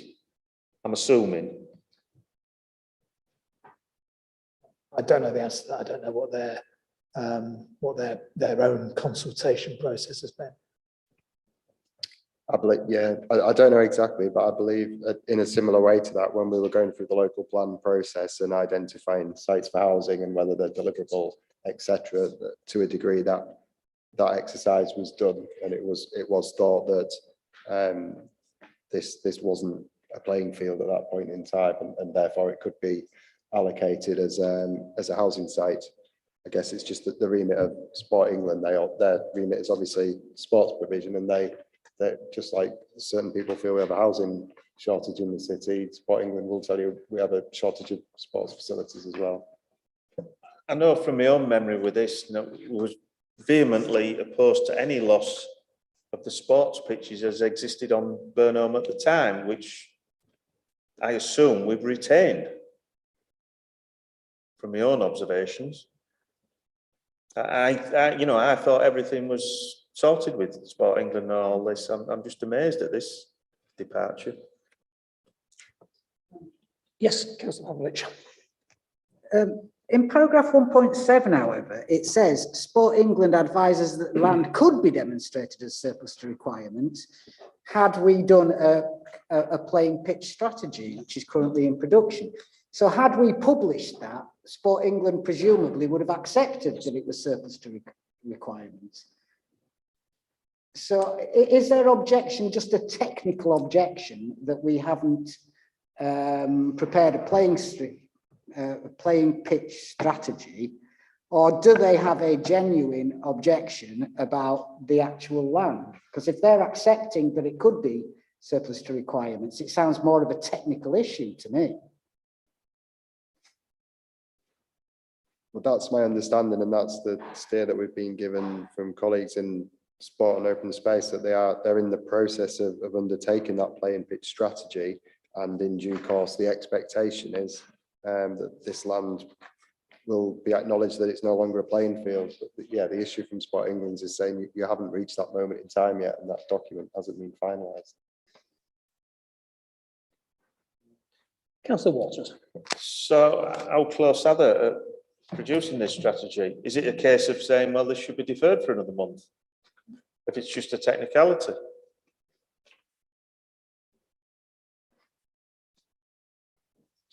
I had a couple of months been told that they were hoping it would be concluded later on this year, but I don't want to sort of give assurances as to when another department might conclude a piece of work, and there might be unforeseen issues or delays with that. So.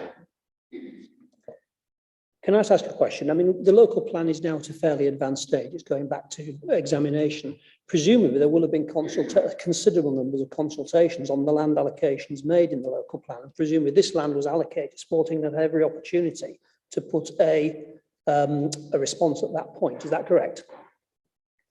Sport England would have been involved in that process. That's my understanding, and the same with other similar sites, education facilities where we've proposing the loss of playing fields to accommodate redevelopment. Yeah. Thank you. Any further questions from members? Councillor Melly. Chair, I think Councillor Douglas put her hand up before me. Sorry, I couldn't see you. Yeah, I think she's behind me. Sorry.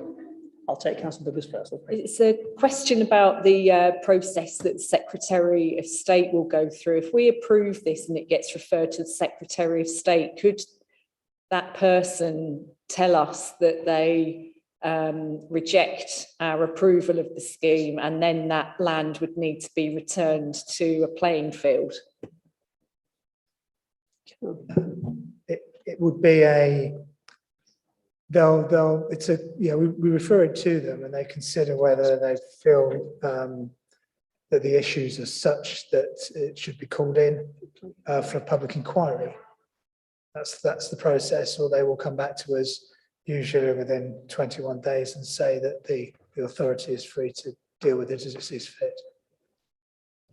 But the potential outcome eventually could be that they decide that that land needs to be returned to being a playing field. Well, it would be potentially that would be part of a planning inspector's decision. Yeah. To approve or refuse the planning permission. Yes, they'd only be determining the scheme, and as you say, potentially approving it or rejecting it. There wouldn't be an outcome that it would have to be reused as a playing field. That's not the application. It would just be whether the housing succeeds or fails. Yeah. You may not know, Councillor Douglas, but sorry. I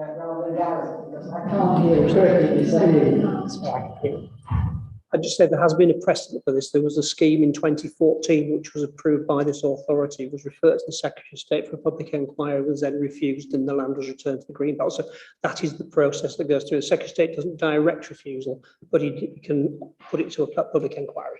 Thank you. So in that case, if we felt that we didn't want to go back on the decision that's been made, it may be in our best interest to defer this decision until that playing field strategy is finalised and a decision is made on the land, whether it is excess or not. Is that correct? Well, as officers, we feel that decision can be safely made. I mean, one of the reasons for returning it to committee was that it was a safe decision, that we had considered all the material considerations, including this late received objection from Sport England. But we feel in our assessment of the planning balance that it's still a sound decision to grant planning permission and put that in front of the Secretary of State. There's a very narrow set of circumstances that requires us to refer, and an objection is one of those considerations. Councillor Waters.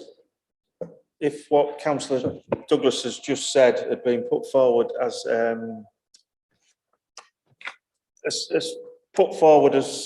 in debate, I would certainly have seconded it. So I look forward to debate, because fair enough, it might be a technicality, but at least it'll get the council sports department to get the fingers out and get this report published, if nothing else. And leave that for debate, if that's okay, Councillor Waters. Councillor Melly, sorry, I overlooked that. Thank you, Chair. Yeah, I have some questions about other aspects of the scheme, and I apologise to all committee members and officers if this was covered last time it came to committee. I did intend to watch the webcast and I just ran out of time because of work commitments, so I hope you don't mind if I just ask some questions. Was the impact of the loss of the playing field considered in ecology and biodiversity terms, as well as in loss of sports facility terms? Yeah, the main thing we looked at in terms of ecology is there was a loss of this partial loss of a hedgerow that cuts across the site, but where you've got the sort of the bottom rectangle, there was a partial hedgerow there, and there's conditions in place to secure net gain in terms of biodiversity, and can't remember the dimensions, but that we were putting back significantly more hedgerow than we were losing, and there were conditions to make sure that exercise took place at the correct time of year, and they were checked for breeding birds and protected species, etc. So the ecology was fully reviewed as part of the scheme previously. Thank you. So I'm not completely clear on kind of the state of the land currently, but it sounds like it hasn't been maintained and maybe has some growth, wildflowers, I don't know, relatively undisturbed, and it's not maintained as playing field currently. So has that assessment of the loss of it in its current state, rather than just the loss of it as of its ecology value as a playing field, been looked at? Yes, there have been habitat surveys and the like that look into the nature of the ecology on site at the moment, and making sure that there was no undue loss. Yes, all the relevant necessary surveys have been done and mitigation proposed. Excellent, thank you. Should I ask another question, or do you want to come back to me? Sorry? Can I ask another question, or do you want to come back to me? I'll come back to you if that's Yeah. okay, 'cause I've got Councillor de Gaulle and Councillor Fenton. I'll take Councillor de Gaulle first. Just so we can understand on this question of either referral to Secretary of State or deferral for this policy, obviously quite crucial to have an understanding of how long. Have you got an indication from colleagues of how long it will be before you have a policy? Does it have to go through a consultation process before it's adopted? You know, obviously policy work, I'm aware of the supplementary planning documents that we're working on for the local plan. I don't know if this is on the same sort of scale as that. I think it's active sport and leisure colleagues who are preparing this strategy. But I'm just also conscious that if we're going to debate on whether or not to defer, we need to understand what that means potentially in terms of how long that. I think, as Jonathan suggested earlier, they were suggesting, I mean, it's this particular stage of the assessment which seems to be the issue. That might be done by the end of the year, but that's not as Jonathan said, that's not yeah, it's not given, is it?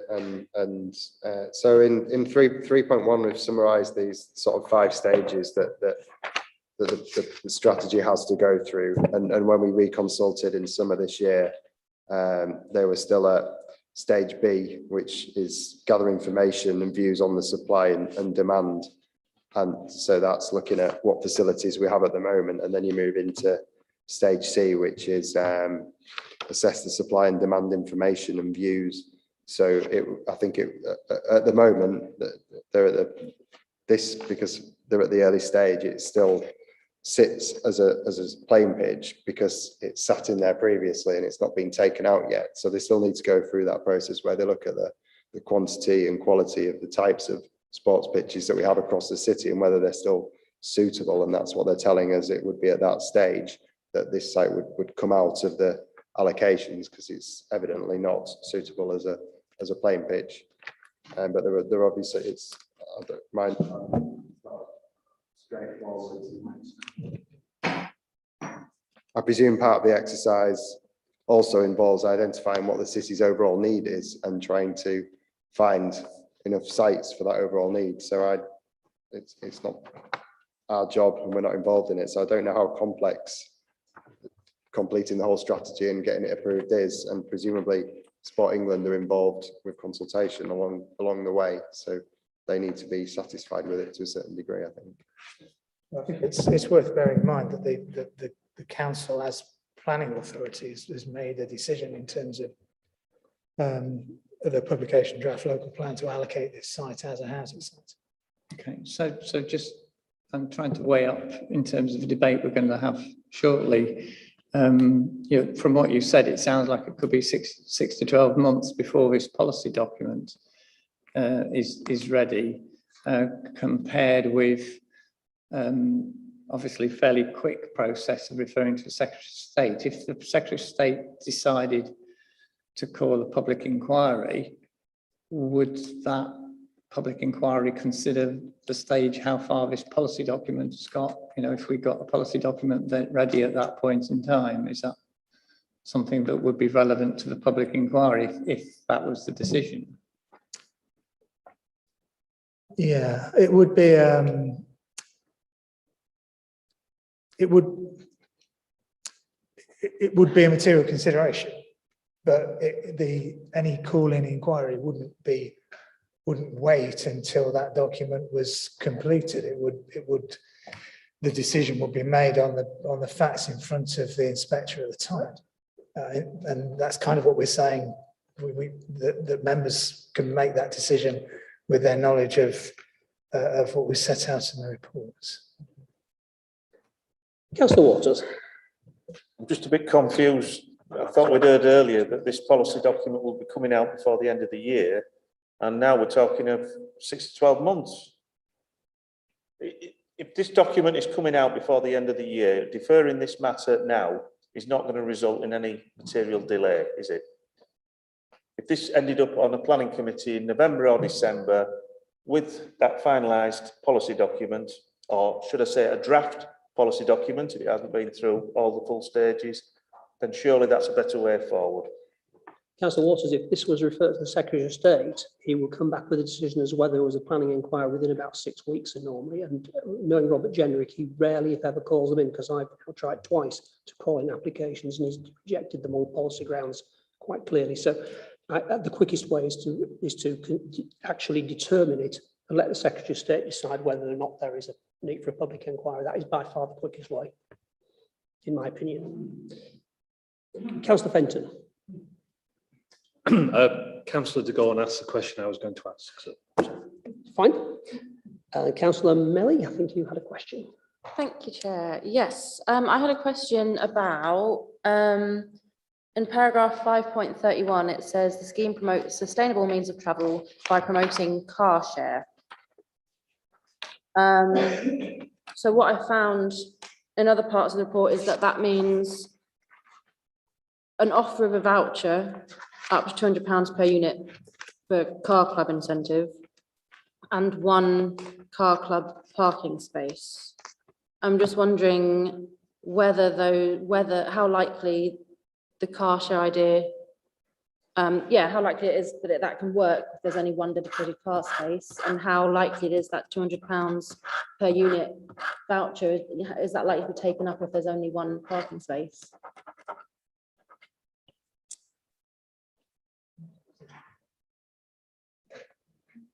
I think in addition to the site, there's an expectation through the council's control of the car park to the north that potentially they've already got some car club car share spaces in there, and that's I'm led to believe that they're underutilised at the moment.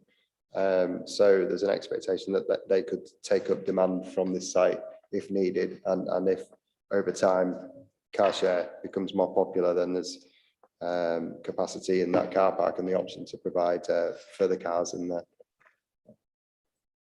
Thank you. Thank you. Any further questions from members before we move into public participation? Nope. In that case, we'll move into public participation. We have 3 speakers tonight, all attending by Zoom. Also 2 speakers, and one of which is a team. And the first person is Debbie Cobbett, a local resident who is speaking in objection. Hello, can you hear me? We can hear you. You have 3 minutes, and if when you finish, you can stay on the line in case any members wish to ask you questions. Woohoo! Away you go. Right. My objection is around the issue just raised by Councillor Melly. I feel that Burnholme and the City of York Council more generally could learn a lot from the mistakes that have happened on Derwentthorpe. It's good to see the eco features of the houses, but this isn't enough. We all know that Derwentthorpe's carbon footprint isn't particularly low, and that residents do not respect the rule of 1.1 cars per household. I think that the target of 0.89 cars per household is good, but you won't achieve it without meeting certain conditions. Better buses, including evenings and weekends, better facilities locally near a home for shopping. Sorry, can I just interrupt you and ask you to go back because your voice broke up there and we didn't actually hear what you said. So if you go back about 30 seconds in your, if you want to start afresh, I'm quite happy for that to happen because there was a breakup and we need to hear what you say. Okay. Okay. I hope you, can you hear me now? We can. I just hope that you can learn from mistakes made by Joseph Rowntree Housing Trust on Derwentthorpe. So eco features of houses, good. Car target of 0.89 per unit, good. But Derwentthorpers don't have a low carbon footprint and don't respect the rule of 1.1 cars per household. So I admire the ambition that you have for this site, which is 0.89 cars per unit, but you need to solve issues like buses. We need buses in evenings and weekends. We need better shopping facilities nearer to home. As Councillor Melly was implying, we need serious arrangements for car sharing, not little vouchers and one car parked somewhere on the site. I think you need to create a sense of a car-free community. We need speed restrictions, possibly a higher affordable ratio than 30%, so that you have fewer affluent residents with extra cars. I think suburban York seems to have a very dangerous culture of parking on verges and on both sides of the road. For example, a horrible example is Osman Lane, Osman Road out in Acombe, where it's really dangerous for the children of Car Lane School. So what I'm urging you to do is to stop fudging all these issues around travel and transport and parking, because what our city needs is safer, greener transport, and we need to cut carbon. And I feel that this is an opportunity to lead on this and not just cross your fingers and hope for the best. Thank you. Thank you very much indeed. Could you stay on the line in case any members have questions? Do any members have questions? No, thank you very much for your contribution. We will take your views into account. Our second speaker is Ben Burton, the Housing Development Manager at the City of York Council, who is speaking as the applicant, and he has, I believe, a colleague to answer questions, Adam Price, the Senior Planner at Tibballs. So, Mr. Burton, you're on the line? I am, thank you. Hi there. Can you hear me okay? Is that fine? That's fine, you have 3 minutes. I'll give you Great, 30 seconds in the end. So hi there, yeah. I'm speaking as the applicant for the development and also as an officer with a long-term involvement in the wider Burnholme site. As mentioned, I'm joined by Adam Price, who is planning consultant for the scheme. We are aware of the objection from Sport England and this being the reason for the application returning to committee today. However, our view is that Sport England are unaware of the history and complex context of this site. The proposed housing development forms part of the wider Burnholme Health and Wellbeing Campus. The campus is a redevelopment of the former Burnholme College, which closed in 2014. The redeveloped campus provides a range of facilities, including a community centre, care home and plant health centre. In addition, there was over 2 million investment in the 4 sports facilities on site, including drainage and grading of the main playing fields to greatly increase their capacity. The sale of the housing land to the housing revenue account was vital in cross-funding these schemes, so it was all part of the wider development. The former playing field land on which the housing is proposed was linked to Burnholme College and previously known to St Aelridge School. The land has not been used for sport since at least 2015 and is allocated for housing in the emerging local plan. There's been significant public consultation held throughout the development of the Burnholme campus, and no objections were raised in regards to disposal of the playing fields for housing at that time. Since the closure of the college, the council has also invested in a dedicated play area for St Aelridge and their land to ensure it has suitable play provision. Consent to dispose of the playing field was already granted by the Secretary of State for Education under a different department in 2018. The housing is the final element of the site-wide master plan and continues the ethos of the Health and Wellbeing Campus with a focus on accessibility, tackling fuel poverty and active travel.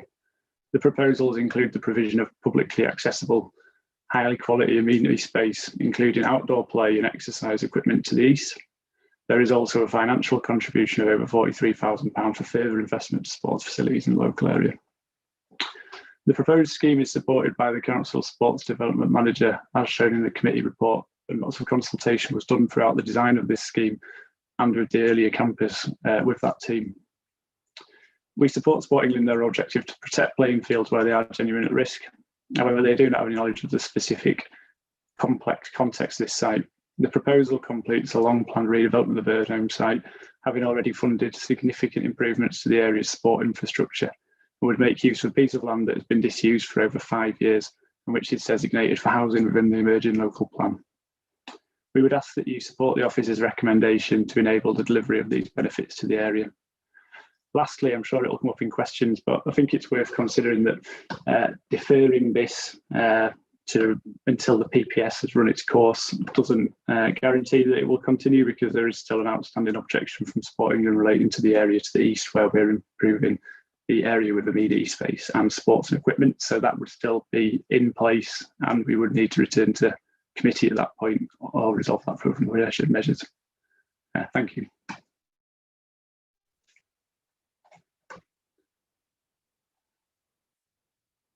To ask questions, Councillor Rowley. Thank you, Chair. So you mentioned that the Secretary of State had already approved that this playing field could be deregistered as a playing field. In other words, he's already given his consent for that. Is that what you're saying, that consent from the Secretary of State has already been granted? Sorry, I can answer that. So that was, this one would go to the Secretary of State in terms of leisure.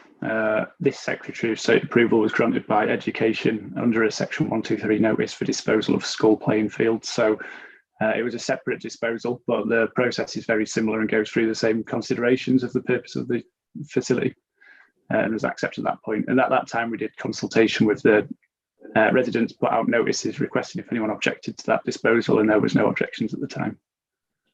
Absolutely. Thank you, Chair. And so my question really would be to the officers as well as the public participant. If Sport England are saying that this is effectively use of a playing field and would need to go to the Secretary of State, does the decision that the Secretary of State made in 2018 not make this objection by Sport England pointless? It's a separate, from my understanding, it's a separate Secretary of State who will have changed hands in terms of who that was since that point anyway. So I'm sure there would be consideration again, but I would agree that there has been, the considerations would be very similar in terms of the use of the land, and the outcome would likely to be the same, which is that the reason that we've continued with this application in light of the objection. Yeah, it's a different Secretary of State, and it's they'll be looking at planning policies and planning considerations and the MPPF rather than the considerations that they look at under disposal of educational land. they may well be very similar considerations that they look at, but I don't think we can. I don't think I could advise that because one Secretary of State made one decision that another one would make the same. Councillor Douglas. So that we're clear, the process of going to the Secretary of State is likely to be far quicker than deferring and waiting for completion of the report. Is that the case?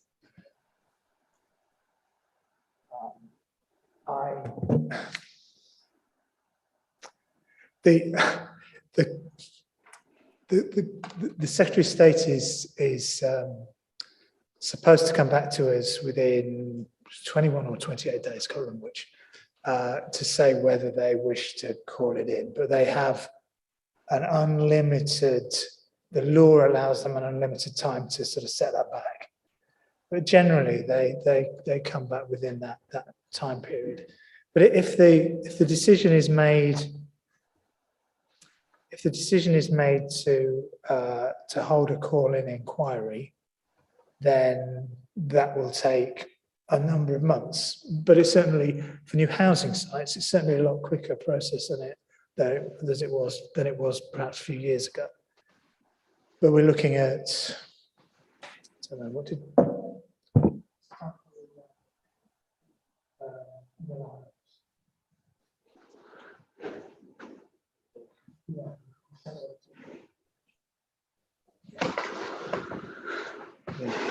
So the most recent public inquiry that we've had for housing was there was around about a 3-month period before the inquiry sat, and then obviously you wait for the inspector to make their decision and issue the notice. I think as Jonathan said, it's very difficult for us to say that the review will be any quicker or any longer. They suggested the end of the year, but that's. I'm sorry. It's a difficult question to answer sort of categorically.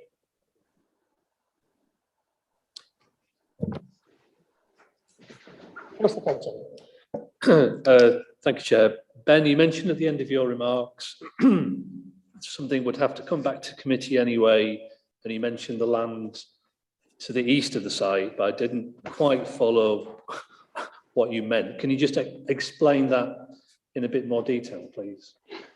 Yeah, so primarily our response to them is focused on the area inside the hedge line. I'm not sure if you've got a great image of it there, but and the argument that we're making for the other area to the east is that it's of the cycle track, which is where we're actually putting in more landscaping, soft landscaping, hedgerows, and play equipment for the benefit of people. That will come under on playing land that's open space, so we're not saying that's to be developed as housing. So I suspect that, having worked with Sporting England before, that they would still hold some level of objection, including their objections to that area and things like ball strike and the location of the fence. So I wouldn't like to personally bank on that PPS resolving their objection as the applicant and taking that forwards and looking to develop this scheme and bring forward its benefits for the area. Supplementary, Councillor Benson. So are we saying that even if we got Secretary of State and it's not called in, Sporting England can continue to lodge separate objections on different bits of the scheme, which seems really odd. I just wondered, have I understood that correctly? So we would have to keep coming back, consider Sport England's new objection to a different aspect of the scheme. Is that right? Can I comment on that one? I think what Ben is saying is that even if there's two aspects to Sport England's objection. One is the loss of this former playing field to housing development. The other is this area here, which whilst it's not being built on, is being used for purposes other than as a playing field. So even if we go, Ben, stop me if I'm putting words into your mouth. Even if we keep going, go through the process, even if we go through the process of going to part C of the strategy and agreeing that former playing field was no longer required. It doesn't mean that Sport England will necessarily withdraw their objection, because they also object to the landscaping and the play equipment on that margin. So we may well find ourselves in the same position where we come back to committee after that strategy is done. We say, but we still have an objection for Sport England, and it still has to go to the Secretary of State. I've got Councillor Pavlovich next, and then Councillor Lomas, and then Councillor Douglas. I think Councillor Douglas is next. Oh, is yours supplementary? I apologise, right. Councillor Lomas, definitely first then. Thank you. I think I am still a bit confused. Are we looking at the entire development as is in the red line on screen at the moment? Yes. Because what I've got in my papers doesn't say that Sport England are having any other objections, just that they disagree with the loss of playing field. So the loss of playing field is the loss of playing field. It doesn't matter what you do with it. You know, you could make it a beach, it'd still be the loss of a playing field. So I'm just not clear how they could come back with the loss of another bit of playing field, because I mean, are they going to take every house? They wouldn't come individually? back. It would be that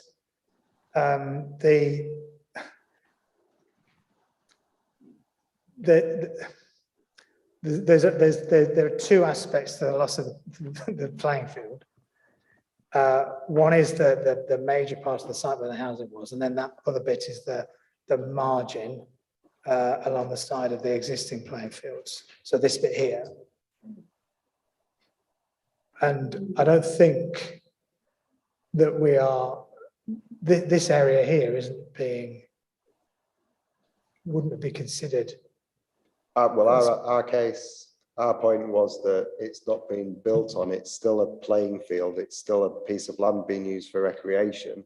The point raised by Sport England is that to a degree you're compromising its use as a playing field, because the pitches further east are marked out in a certain way and being used in a certain way at the moment. But if someone was to decide that they wanted to reconfigure those pitches in future, you would have compromised your ability to do that, because you'd have lost this slither of land that we're including landscaping on. So there are two aspects. There's the loss of that, the complete loss of that area, and then the compromising of the existing and retained playing fields by losing this margin here to landscaping and informal and formal play. Okay, Councillor Douglas, is yours supplementary as well? Yeah, I'm just to add to Councillor Lomas's comment. Am I right in that the council is not considering that margin within the playing field strategy consultation? That's why there could be further question over it, because that won't be considered to be taken out of use and surplus to requirements in that process. So if we were to wait for that, then we could end up back at the same situation that we find ourselves in now. My understanding is when they're looking at it, if they're marking it up on a plan and drawing a line around the site as to this bit is where the playing field is, even with that element of development, it would still be within that area classed as a playing field. That's this land to the eastern side.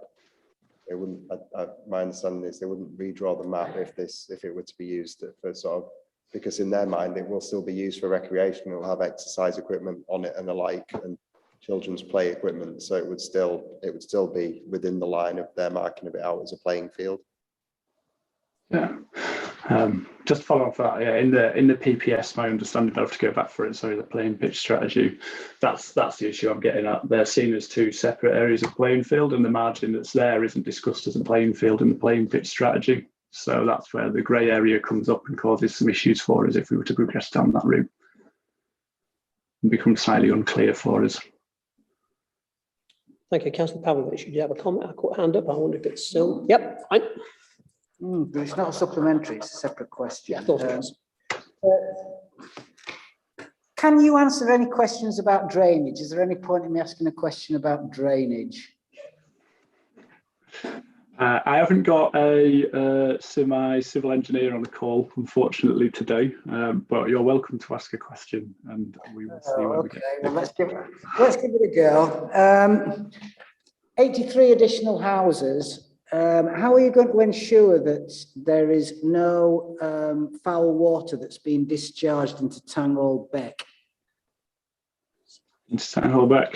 So, I mean, again, I'm not a civil engineer, but we've put significant consideration into the drainage design here. That'll be done in coordination with Yorkshire Water and the local flood authority as well, to ensure that everything that we're doing is acceptable before we take it to that point. So that will all go through the same process, and permitting that those that work is undertaken as it's designed, and that there should be no reason that that would happen. They wouldn't allow us to design something that would allow that issue to be brought forward, unless you're talking about the wider sewage network where the pumping station put it in outside of our control. But I don't think that's something we could be in control of within our site boundary. Thank you. Can I ask a supplementary, Chair? Yes. Yeah. On 3.17, you say, well, in your answer, you've just said that you've consulted extensively with Yorkshire Water. However, in 3.17, it says assumptions have been made, but Yorkshire Water would require evidence that soakaways are not suitable on this site. So, have they been convinced, since this report was prepared, that soakaways are not appropriate for this site? Yeah, sorry, so I think we're kind of coming from two different points in the development. So I was talking about the end product. So by the time that it's actually built, we'll have gone through a detailed design phase and understood those problems, and they'll only sign it off once they're content with it. At this stage, we've had significant discussions with them to the point of getting where we are, and we've started to have those detailed design conversations. Some things like the soakaways, where we're trying to do very positive, forward-thinking design for sustainable areas and drainage and create more naturalistic landscaping through soakaways. That's something that's not been finalised yet. But either way, once we get to the position that we're actually building it and being installed, then it would have to be accepted by Yorkshire Water. We wouldn't build something that wasn't approved by Yorkshire Water or the local drainage authority.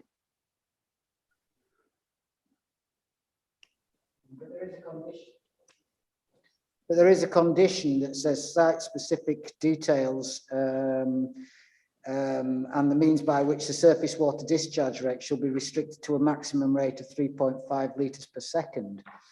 Is that adequate for an 83 house new development?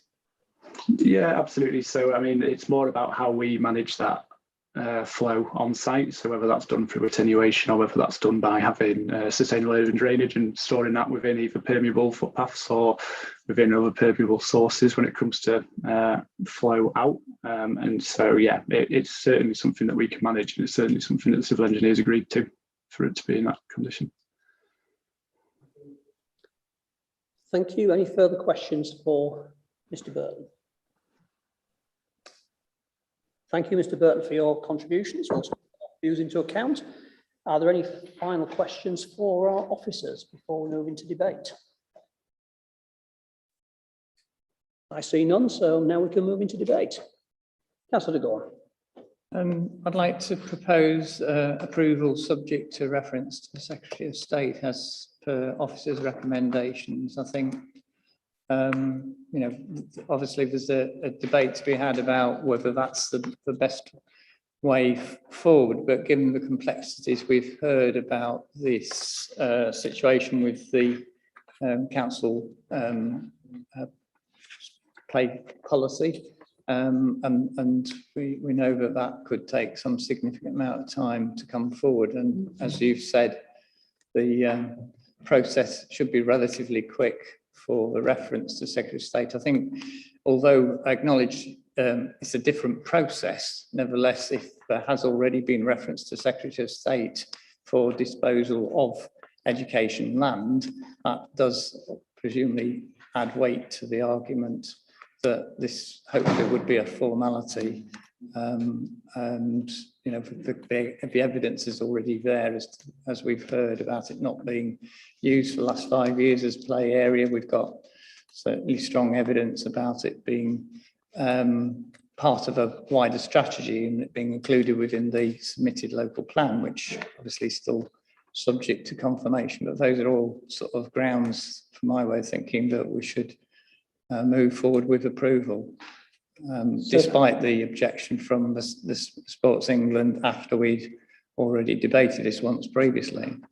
We have a proposal for approval. Would anyone like to second that? Put Councillor Fenton and then Councillor Douglas. Thank you, Chair. Yeah, I think on balance, I'm happy to second that. I think it's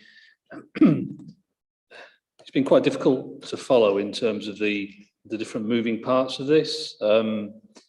In terms of the strategy document, the timing of the strategy document, whether the appearance of the strategy document would have any material impact on Sport England's objection. And I think from what I've heard, there's a possibility or probability that whatever that strategy document said, Sport England's objection may stand, in which case the suggests there wouldn't be an awful lot to gain from a deferral. As Councillor de Gore mentioned, there's evidence of a previous Secretary of State making a decision on release of the land, albeit in a different context in terms of release of education land. I think having refreshed my memory of the layout of the site and what's planned for it, I kind of remain relatively comfortable in terms of what's being provided and how that reflects a sort of an adequate provision and a sort of fairly flexible and varied provision of outdoor space. So I think on balance, I would be in favour of referral to Secretary of State. Thank you, Councillor Douglas. Yeah, I'm in agreement with Councillor Fenton, and I'd like to suggest we move to the vote on this. If that's the will of the members, is there any member like to speak before we do that? Very quickly, I'll give you one chance. Thank you, Chair. Yeah, really, just to reiterate, you know, with my knowledge of this particular piece of land, this particular tract of land, and I've been reading through past emails from the City of York Council and the school, going back to 2015. This piece of land was clearly owned by the City of York Council. It was annexed by the City of York Council and was not developed or maintained for quite a number of years. It's not been used as a sports field. I think it can be clearly proven that it's not been used as a sports field. City of York Council paid St Edward's School £150,000 for the mugger that you can see on there. That's the multi-use games area within the school's property. So there is clear documentary proof that the City of York Council owned that land and it's not been used for a playing field. So I would support the proposal and the second that we move to the vote. Thank you, Councillor Waters, and now I'll move to the vote. If that's okay. I never really had a problem with the sports field provision on here. I think they've done a fantastic job with what they've done on the retention of the pitches to the east and the proposals for the tree planting and all the rest of it on there. I don't have a problem with. But I still can't support this scheme. As I said last time, it's a wasted opportunity. The council should have either done a completely car-free development or done a development with enough parking. It falls between both stools. It's not going to work. It'll end up, as the lady speaker said, like Derwentthorpe, with the conflict between trying to have a supposedly environmentally friendly development and cars parked all over the place. And again, there's still the significant concerns over the amenity of the existing housing that nobody's really mentioned this evening. So I can't support it, but I don't have a problem with what's proposed for the sports pitches. Okay, in that case, I think we've had it proposed and second. I think we've probably given this a reasonably good airing over the time. So I think we'll move to the vote. So all those in favour, please, of approval, would you please show?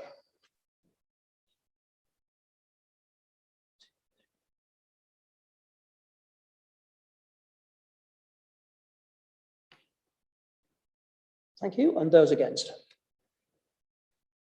Thank you. No abstentions because everyone's voted. That is approved. Thank you very much for your consideration. Now, do you wish to take a short? I do beg your pardon and the committee's pardon.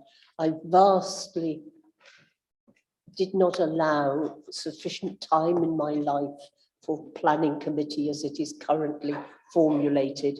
I'm afraid working on a system that operated perhaps in 2018 or even 2012, or shall I go back to 1995? Anyway, I'm going to have to go. I won't be able to stay for the full discussion of the next item, which means I won't be able to vote, and it's better that I depart quietly and tastefully before you get started. But I won't make this mistake again. I shall give 5 hours to my next planning meeting. I have been in a planning meeting for 6 hours at Rydale District Council. This is a... Okay. Thank you. But thank you very much. Yeah.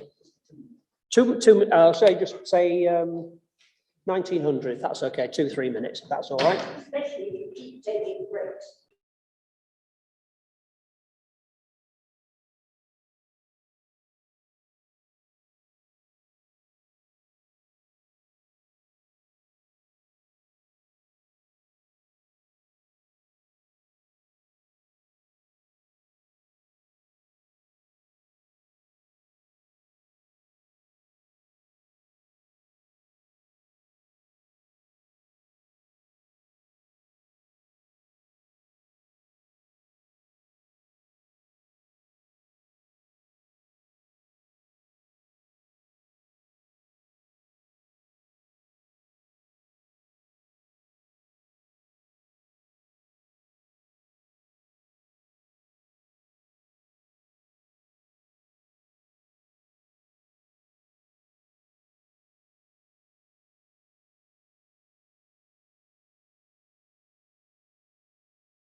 Okay, ladies and gentlemen, if the survivors could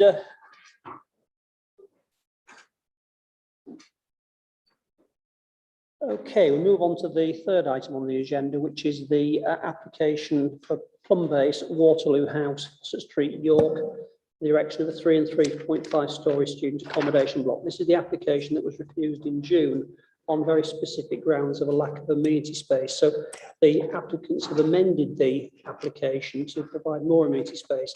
And so I would ask that members simply consider whether that is sufficient to overcome our objections. Gareth, if you'd like to take things away. Thank you, Chair.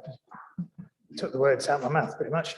So I'll go through the slides. So the site, excuse me, we've got the site both on the Google Earth satellite view and on the Ordnance Survey base. So it's the fire station, Barbican, Fawcett Street, Kent Street, just so members can orientate themselves. Some photographs of the site as it sits at the moment, although it is now vacant and with temporary fencing across the frontage. Oh, there you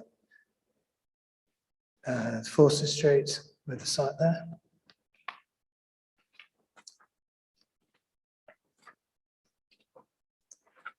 Two-storey building to the front.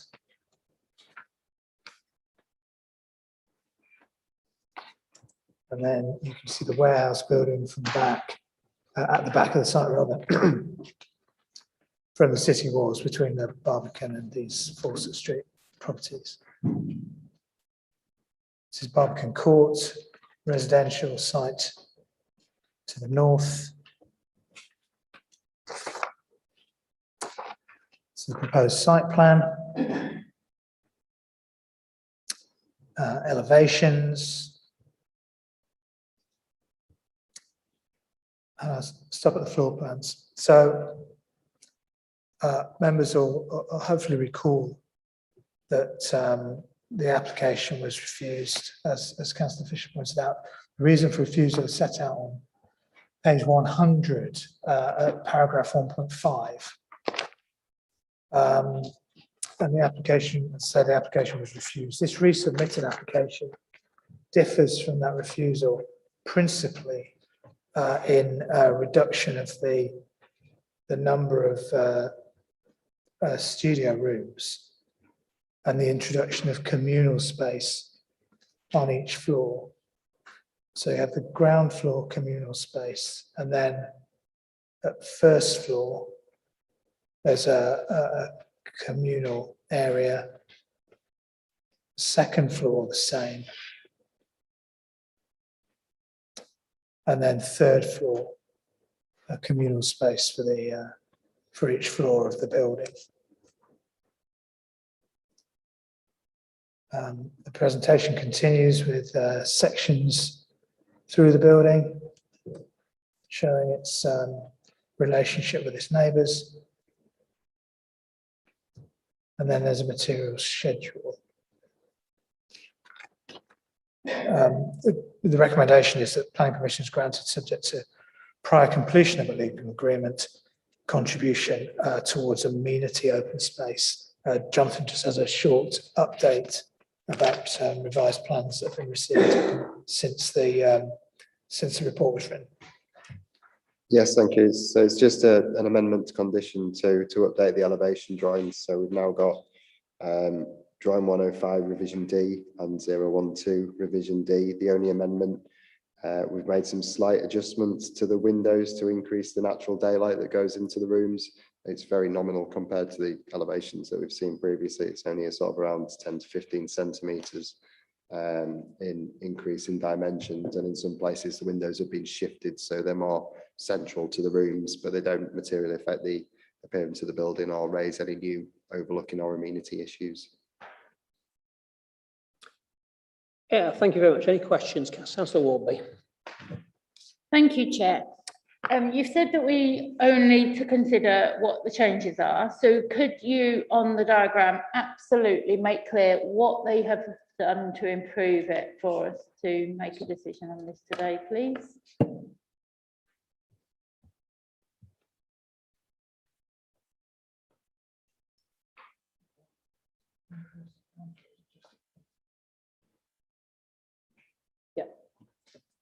It's primarily the upper floors. They've just shifted around the ground floor plan to take a bit of circulation space out, but the main change, the key changes on each of the upper floors, those extra rooms have been made into communal amenity space.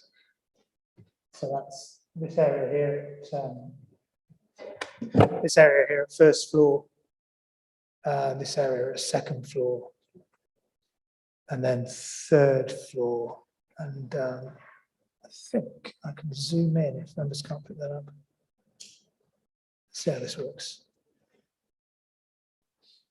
I zoom in, but it goes blurry, I'm afraid. But you can pick out the tables and chairs and breakout space, I guess you call it. Councillor Douglas, I think, was just first by about a microsecond. And just to be absolutely clear, looking at this update, it talks about proposed elevations have been updated. Does that mean that the heights of the buildings have changed, or is it just the position of the windows within the buildings that have changed? It's only the position of the windows and the shape of the windows in places.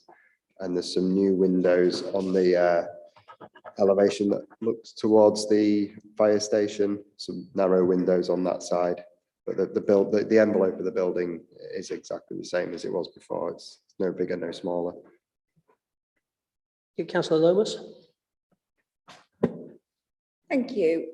When we discussed this before, we did have other concerns about inclusivity and accessibility other than just the communal space. We also talked about having rooms which would be accessible to people who used wheelchairs. We talked about blue badge parking spaces and things like that. Can you tell us if there have been any changes with regards to other accessibility requirements? There are no, I think that the applicants answered the question in respect of that at the last meeting, so they could maybe explain again what they've done in terms of building regulations and accessibility, but the scheme is unchanged in that respect to as you saw it last time. Councillor Waters. Page 119, condition 16, that needs amending to be for the lifetime of the development. It was encouraging on the last application that I never had to mention that. Yeah, I completely concur with that. I think that should be a standard condition. I don't think we should even have to bring it up. I think it should just be included on all applications. But there we are. Okay, sorry, Councillor de Gaulle. Yes, I know you've said there's no change in terms of the height, but given the discussion we had recently about Frederick House, can we have any assurance about compliance with building regulations and whether that will have impact on the eventual height that this building is constructed to? I'm sure the applicants can answer the question for you now. We've asked the question previously whether the floor to ceiling heights are adequate to fit everything they need to get in there to comply with building regulations, and they have assured us that there's allowance and tolerances there to accommodate that. Thank you. And one other one, which I can't remember whether it was raised at the previous discussion, but I know one of the conditions is about facilitating a wider footpath at the front of this building, but given the provision for cycling from here, I just wonder if that has been discussed with whether our highways have considered the fact that most of those cyclists are going to ride on that footpath to get to Kent Street if they're heading off towards the university. And what provision there is actually in terms of planned for cycle use from the development.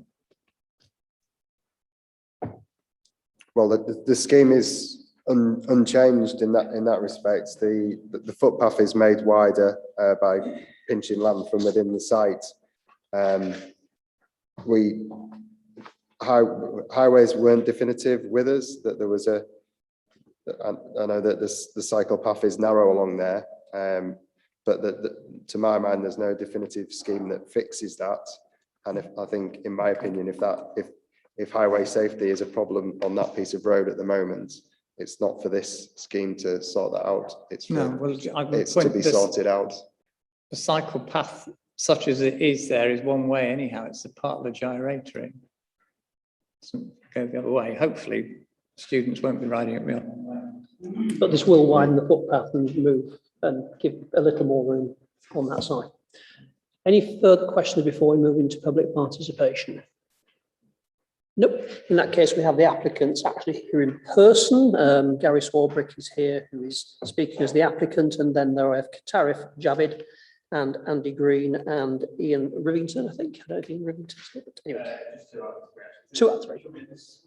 Yep, anywhere where you can get a microphone. I'll give you 3 minutes and I'll give you a nod about 30 seconds before the end. If you could then just take questions. Away you go.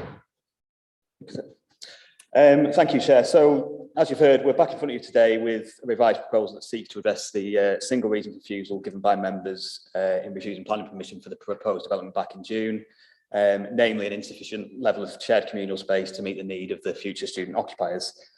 Following the previous committee, our clients reconsidered the proposals in light of the concerns expressed by members and has incorporated additional internal communal space within the scheme, including shared communal space across each floor, as specifically requested by members at the last meeting. The amenity areas located on each floor will comprise of relaxed and informal seating areas with a kitchenette to enable the students living on each floor to meet and congregate. The main communal area at ground floor level has also been slightly increased in size and is located close to a main entrance to the building from Fawcett Street, thereby helping to promote opportunities for informal, unplanned interaction as students leave and enter the building, as well as offering a convenient communal meeting point for students that are looking to leave the building together and walk into university or elsewhere. This area provides a large open plan space with clustered sofas and chairs, along with casual cafe type tables and chairs to cater for communal activities among the student residents. The space will also accommodate vending machines for essentials and TVs for communal viewings of films, sports events, etc. And will also provide the capability of accommodating larger, more frequent social events, such as end of term parties, and therefore provides an inviting and flexible space within which the residents will be able to relax and socialise. The proposals will now deliver a total of 170 square metres of shared amenity space, which equates to 2 square metres of amenity space per bed space. The council don't currently have any prescribed standards in relation to communal space provision within purpose-built student schemes. However, as set out within the office report, Leeds City Council do have some draft guidance on this, which recommends the provision of 1 square metre per bed space. So clearly we are significantly in excess of that, and the level of provision also exceeds other similar schemes that the council have supported elsewhere in the city. It should also be acknowledged that the development is served by an area of external communal space to the south of the building, which obviously provides further opportunities for social interaction amongst residents. And the site also occupies a highly accessible location to the southern edge of the city centre, and it's close to the wide range of cafes, bars, restaurants, and other venues that provide easily accessible and convenient opportunities for occupants of the building to interact and socialise. We'd also note the size of the individual bedrooms also exceeds the national average for such forms of accommodation, and the size, layout and furnishing arrangements of the individual rooms will allow small groups of friends to socialise within the individual rooms. We therefore believe that the revised proposals incorporating this additional internal communal space, including that provision across every floor, fully address the previous reason for refusal given by members, and will result in a scheme that provides an inclusive environment that positively promotes social interaction to the benefit of the health and well-being of all occupants, in line with the guidance contained in the MPPF. We therefore hope that members are now able to support the recommendation and grant planning permission for the proposed development that will deliver a number of clear and substantial benefits, but I'm obviously happy to take any questions that you might have. Do members have any questions? Councillor Belly. Thank you, Chair. Sorry, I missed, you were talking about the size of the private rooms and how they compare to averages. I'm sorry, I missed exactly what you said there. Yeah. Sorry, we've got data to show that the average size nationally for a studio bedroom within this type of scheme is around 20 square metres. Now, all of our rooms are above that. I think they range from 21 square metres up to 27. So it is a bigger room than you might get in other schemes elsewhere. So with that, we feel, you know, alongside the other internal communal spaces, the sort of shared areas, and within the rooms themselves, there's double beds, there's casual chairs, there's desk chairs. So we do feel that coupled with, you know, the slightly larger size of bedrooms against national averages will allow, you know, smaller groups of friends to get together within the rooms and, you know, watch TV or do whatever else really. Councillor Miller, yeah. And in those other schemes that you've looked at the bedroom sizes, how does the amount of communal space compare to places with similar bedroom sizes? Well, I mean, there's not vast amounts of I mean, we've looked at other schemes that the council have approved for studio schemes. I think one was Foss Studios, which was less than half a square metre per bed space. So clearly we're significantly in excess of that. Obviously the council don't have any set standard on it. So, you know, we've had to look, you know, what the other authorities are doing. Obviously the closest example is that one in Leeds and applying this 1 square metre per bed space to new student schemes within Leeds going forward. And again, you know, obviously we are double that level of provision that the Leeds are seeking. So, you know, to our minds, I think the level of internal communal space is more than sufficient for the development of this nature. Councillor Rowley. Thank you, Chair. I've got the copy of the application from June in front of me and the application that you've put in front of us this evening, and I'm just, all it seems to me, it was what you've done on each of the floors is turn a bedroom into a communal space. It doesn't appear to me, in terms of the very limited access that I've got to dimensions, that there's been much of a change.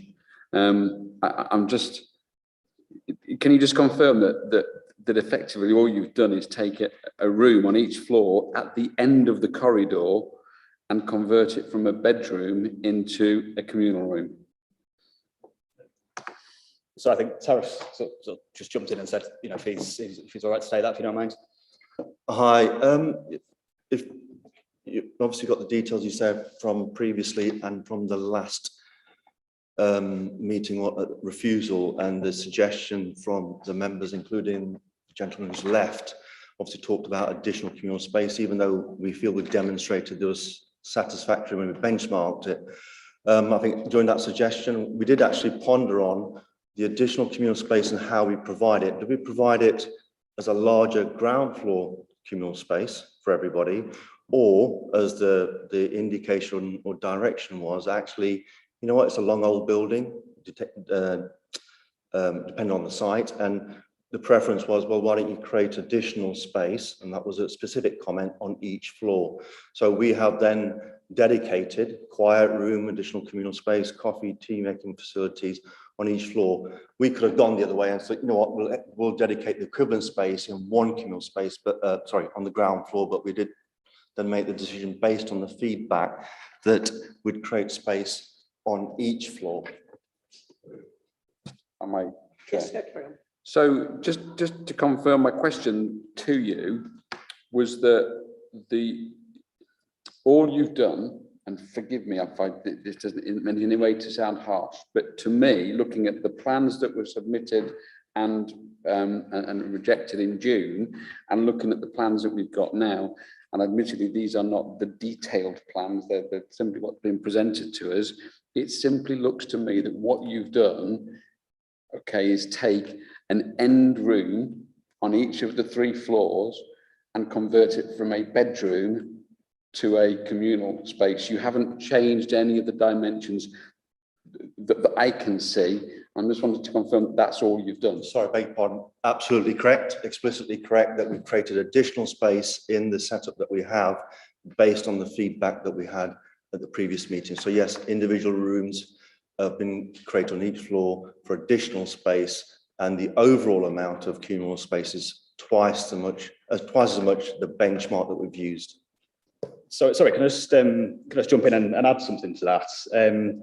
I know I just obviously picked up on the emphasis on all you've done here, and I think we should appreciate that actually proportionally the level of provision has doubled per bed space. We were previously at 1 square metre per bed space, we're now at 2 square metres per bed space, so that is doubled. And also I go back to the point of the council's own lack of guidance, but you know, if we refer to Leeds, we are double the level of provision that they would seek for this type of scheme. So I think, you know, that all you've done is perhaps slightly disingenuous to what we've gone away and done. I think we have listened to what you said. You know, you said you wanted provision on every level.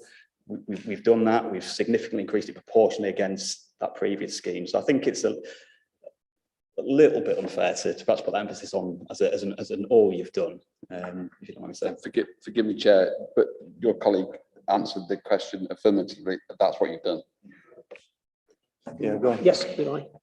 Sorry, yeah, just to confirm that, we have added the spacing on each of the floors. The only slightly difference as well, we have reconfigured the ground floor area. If you look at the original plan to the new one, it is slightly different to create more circulation space. What was originally a reception is now entirely communal space, thereby giving us 160 square metres of communal space, which, as Gary's explained, is over 2 square metres per bedroom. Thank you for that. Councillor Lomas, you indicate you'd like to speak. Yeah, thank you. Are any of the rooms accessible for someone who uses a wheelchair? We have dedicated, I'm not sure it's clear on the drawings, and we've taken that into account on each floor, because there's a lift, that all the rooms currently would have showers. So adapting, we've allocated on another drawing, I can't see it's on there, forgive me, allocated a disabled unit where required on each floor, depending on what demand is. By the way, they're all level access showers regardless in terms of accessing. So the additional requirements would be just handrails. Door sizes are typically larger in any case. So yes, that's accommodated. Yeah, it's shown on here on one of the drawings. Sorry, forgive me. Oh, can you point that out to us? Because it might just mean we need to zoom in a bit. Is that Yeah, right? so on the top left. Yeah. Yeah, it says DDA compliant or adaptable on there. And that's across each floor as well.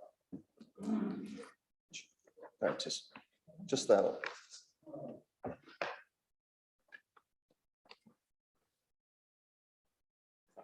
And is the bathroom bigger to allow for wheelchair turning? Yes, of course.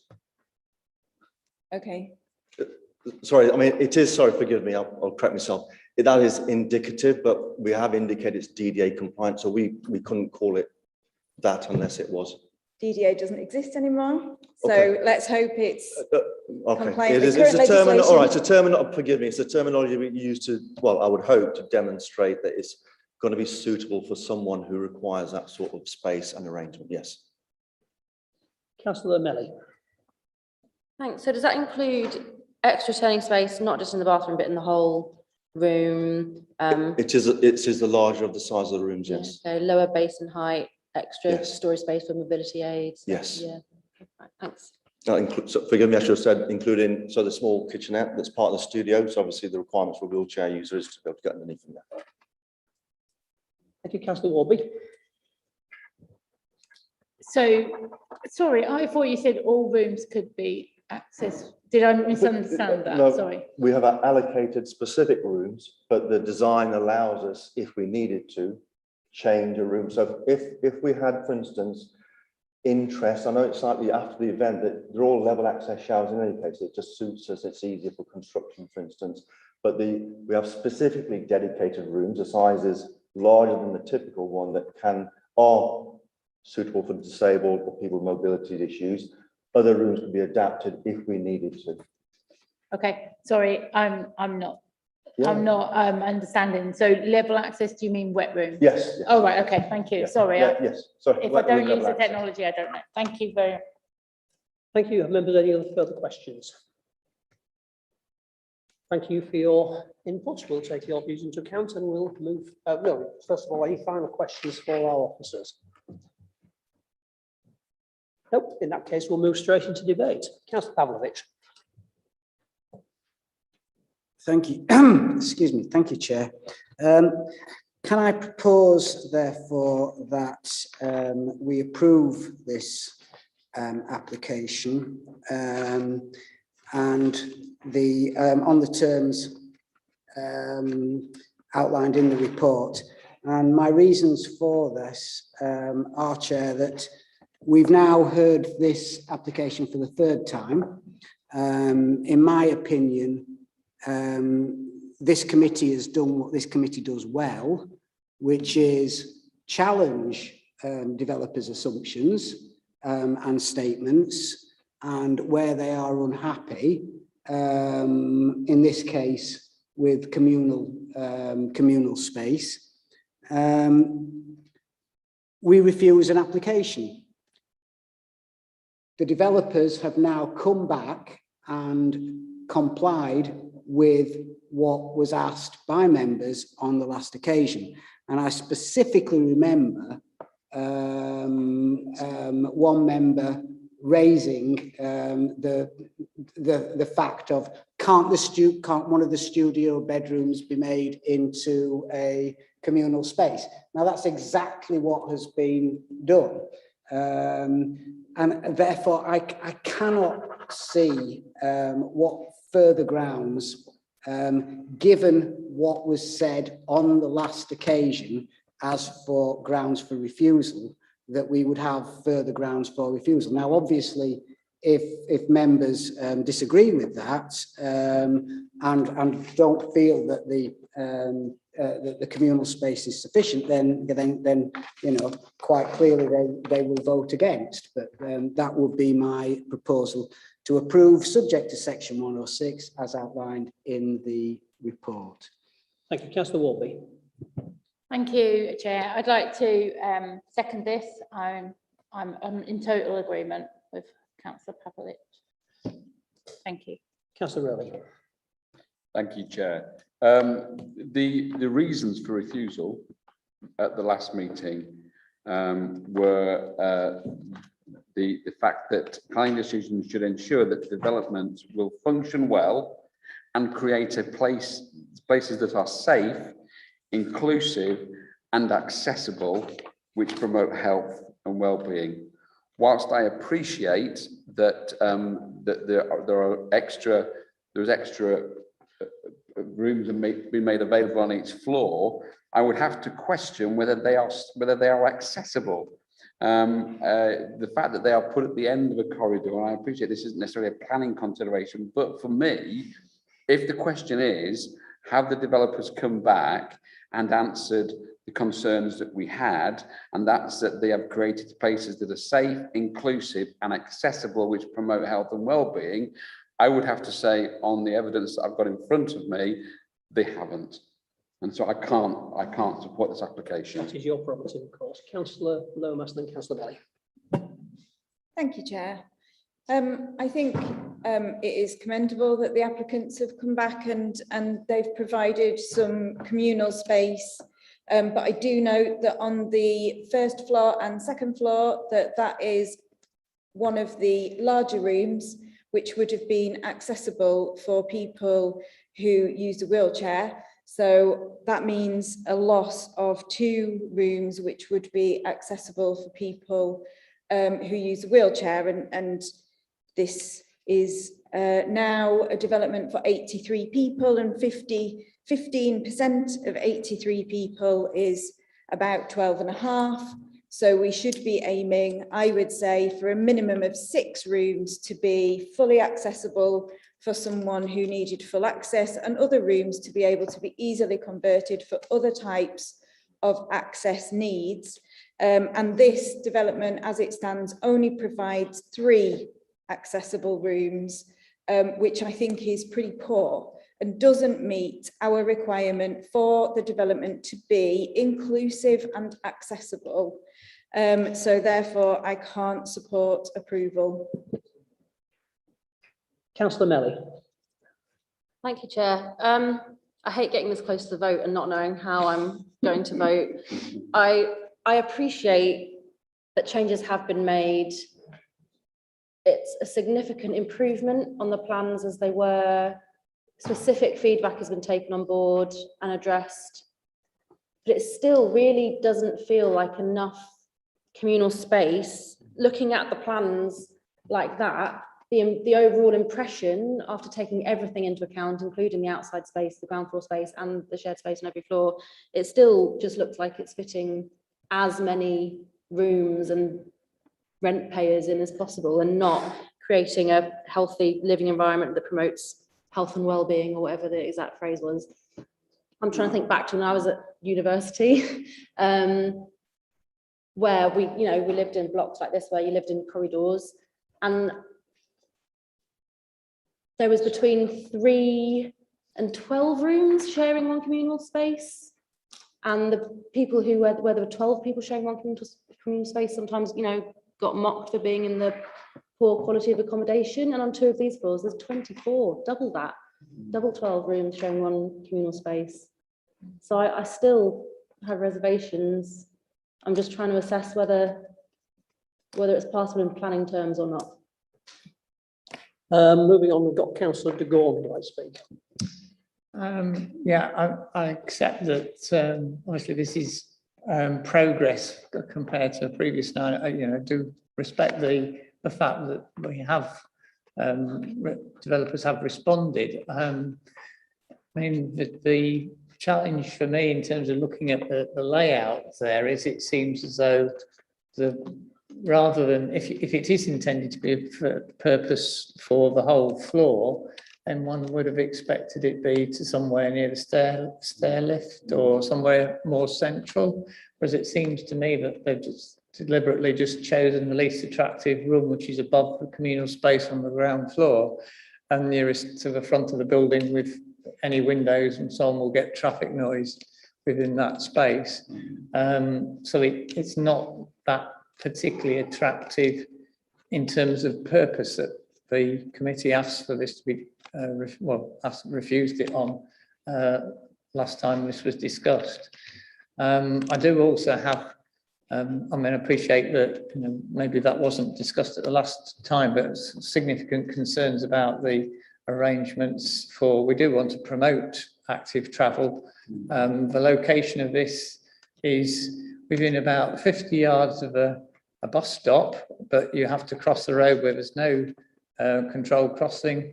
At top end of Kent Street, I presented a petition a few months back from residents who are concerned about that and wanting a controlled crossing or zebra crossing at that point. And also you're going to have, can't remember the exact number of cycles, but potentially dozens. With respect, Councillor de Gorne, that's not what we refused it on. I think we're bringing in other things. Okay, I'm just saying that these are other issues of concern. And lastly, I would ask for the developers to liaise with, there's another application coming forward in the near future for 280 student accommodation within about 100 yards of this site. Again, trying to promote sustainable travel with a 2-lane gyratory in between where they will be living and where they want to be if they're studying at the university. So those are concerns as well, but I appreciate your point about it not being relevant. Yeah, I think we just need to stick to the actual addressing the reasons for refusal, if that's okay. Councillor Penton, I think you were next. Thanks, Chair. I'm quite happy to support the revised application. Thinking back to the last debate, the grounds for refusal was an inadequate amount of internal communal amenity space. As we've heard from the applicants, not only the addition of the communal space on the upper floors, but a reconfiguration and extension of the communal space on the ground floor, which now looks initially it looked a little bit of a token effort, but what what we're presented with now does look more of a usable space. And I think if the communal space on the upper floors, we can argue as to whether they should be in the middle, halfway down one end of the corridor or at the end. Yes, I was a student, it was a long time ago. I don't really feel qualified to decide that the location of the additional upper floor communal space is of itself a grounds for refusal. I think I don't think that would be a reasonable grounds to refuse. In terms of accessibility, perhaps the applicants didn't. I didn't entirely follow everything that was said, but mention was made of room size being slightly higher than the minimum, and the configuration of the rooms, in addition to the DDA compliant rooms, the other rooms being having more sort of potential for adaptations to be made in addition to what's already been built in terms of level access showers. So whilst it may not have been explained in a way that I fully understood, I did get the impression that was an issue that they had given serious thought to. So on the basis of what we've heard, I would really struggle to find grounds for refusing this amended application. Councillor Waters, and I think I'm going to. Thank you, Chair.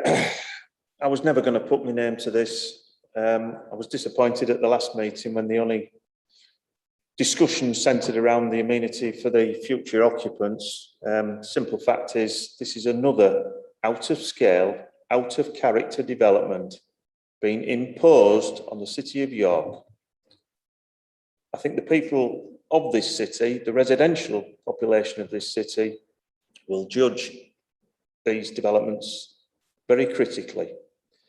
Not only the appearance of these developments, but what they're actually being used for when we are being told that there's a housing crisis in this city. There's something very, very wrong when month after month after month these come forward.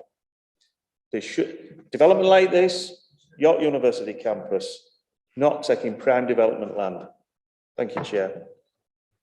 Thank you. I'm going to just have a quick word. First of all, we can't really discriminate between student and local housing because they fall broadly into the same use class in most cases in planning law.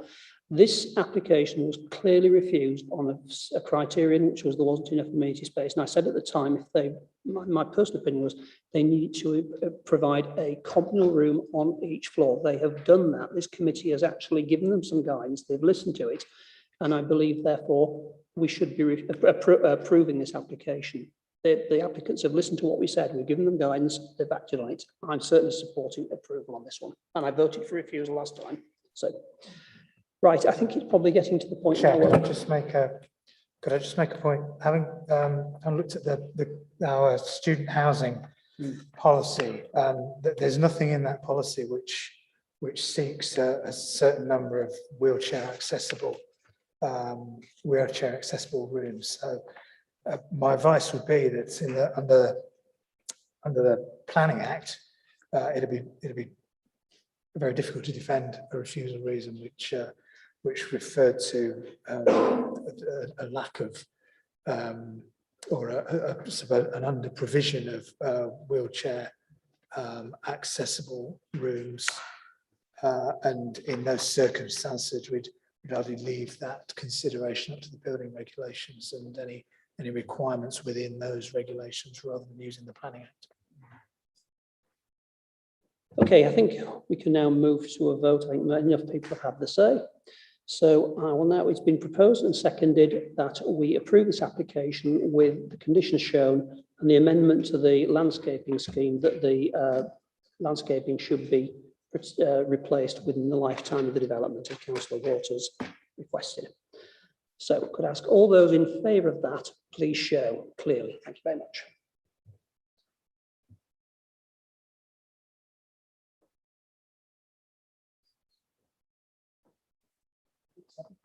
Seven.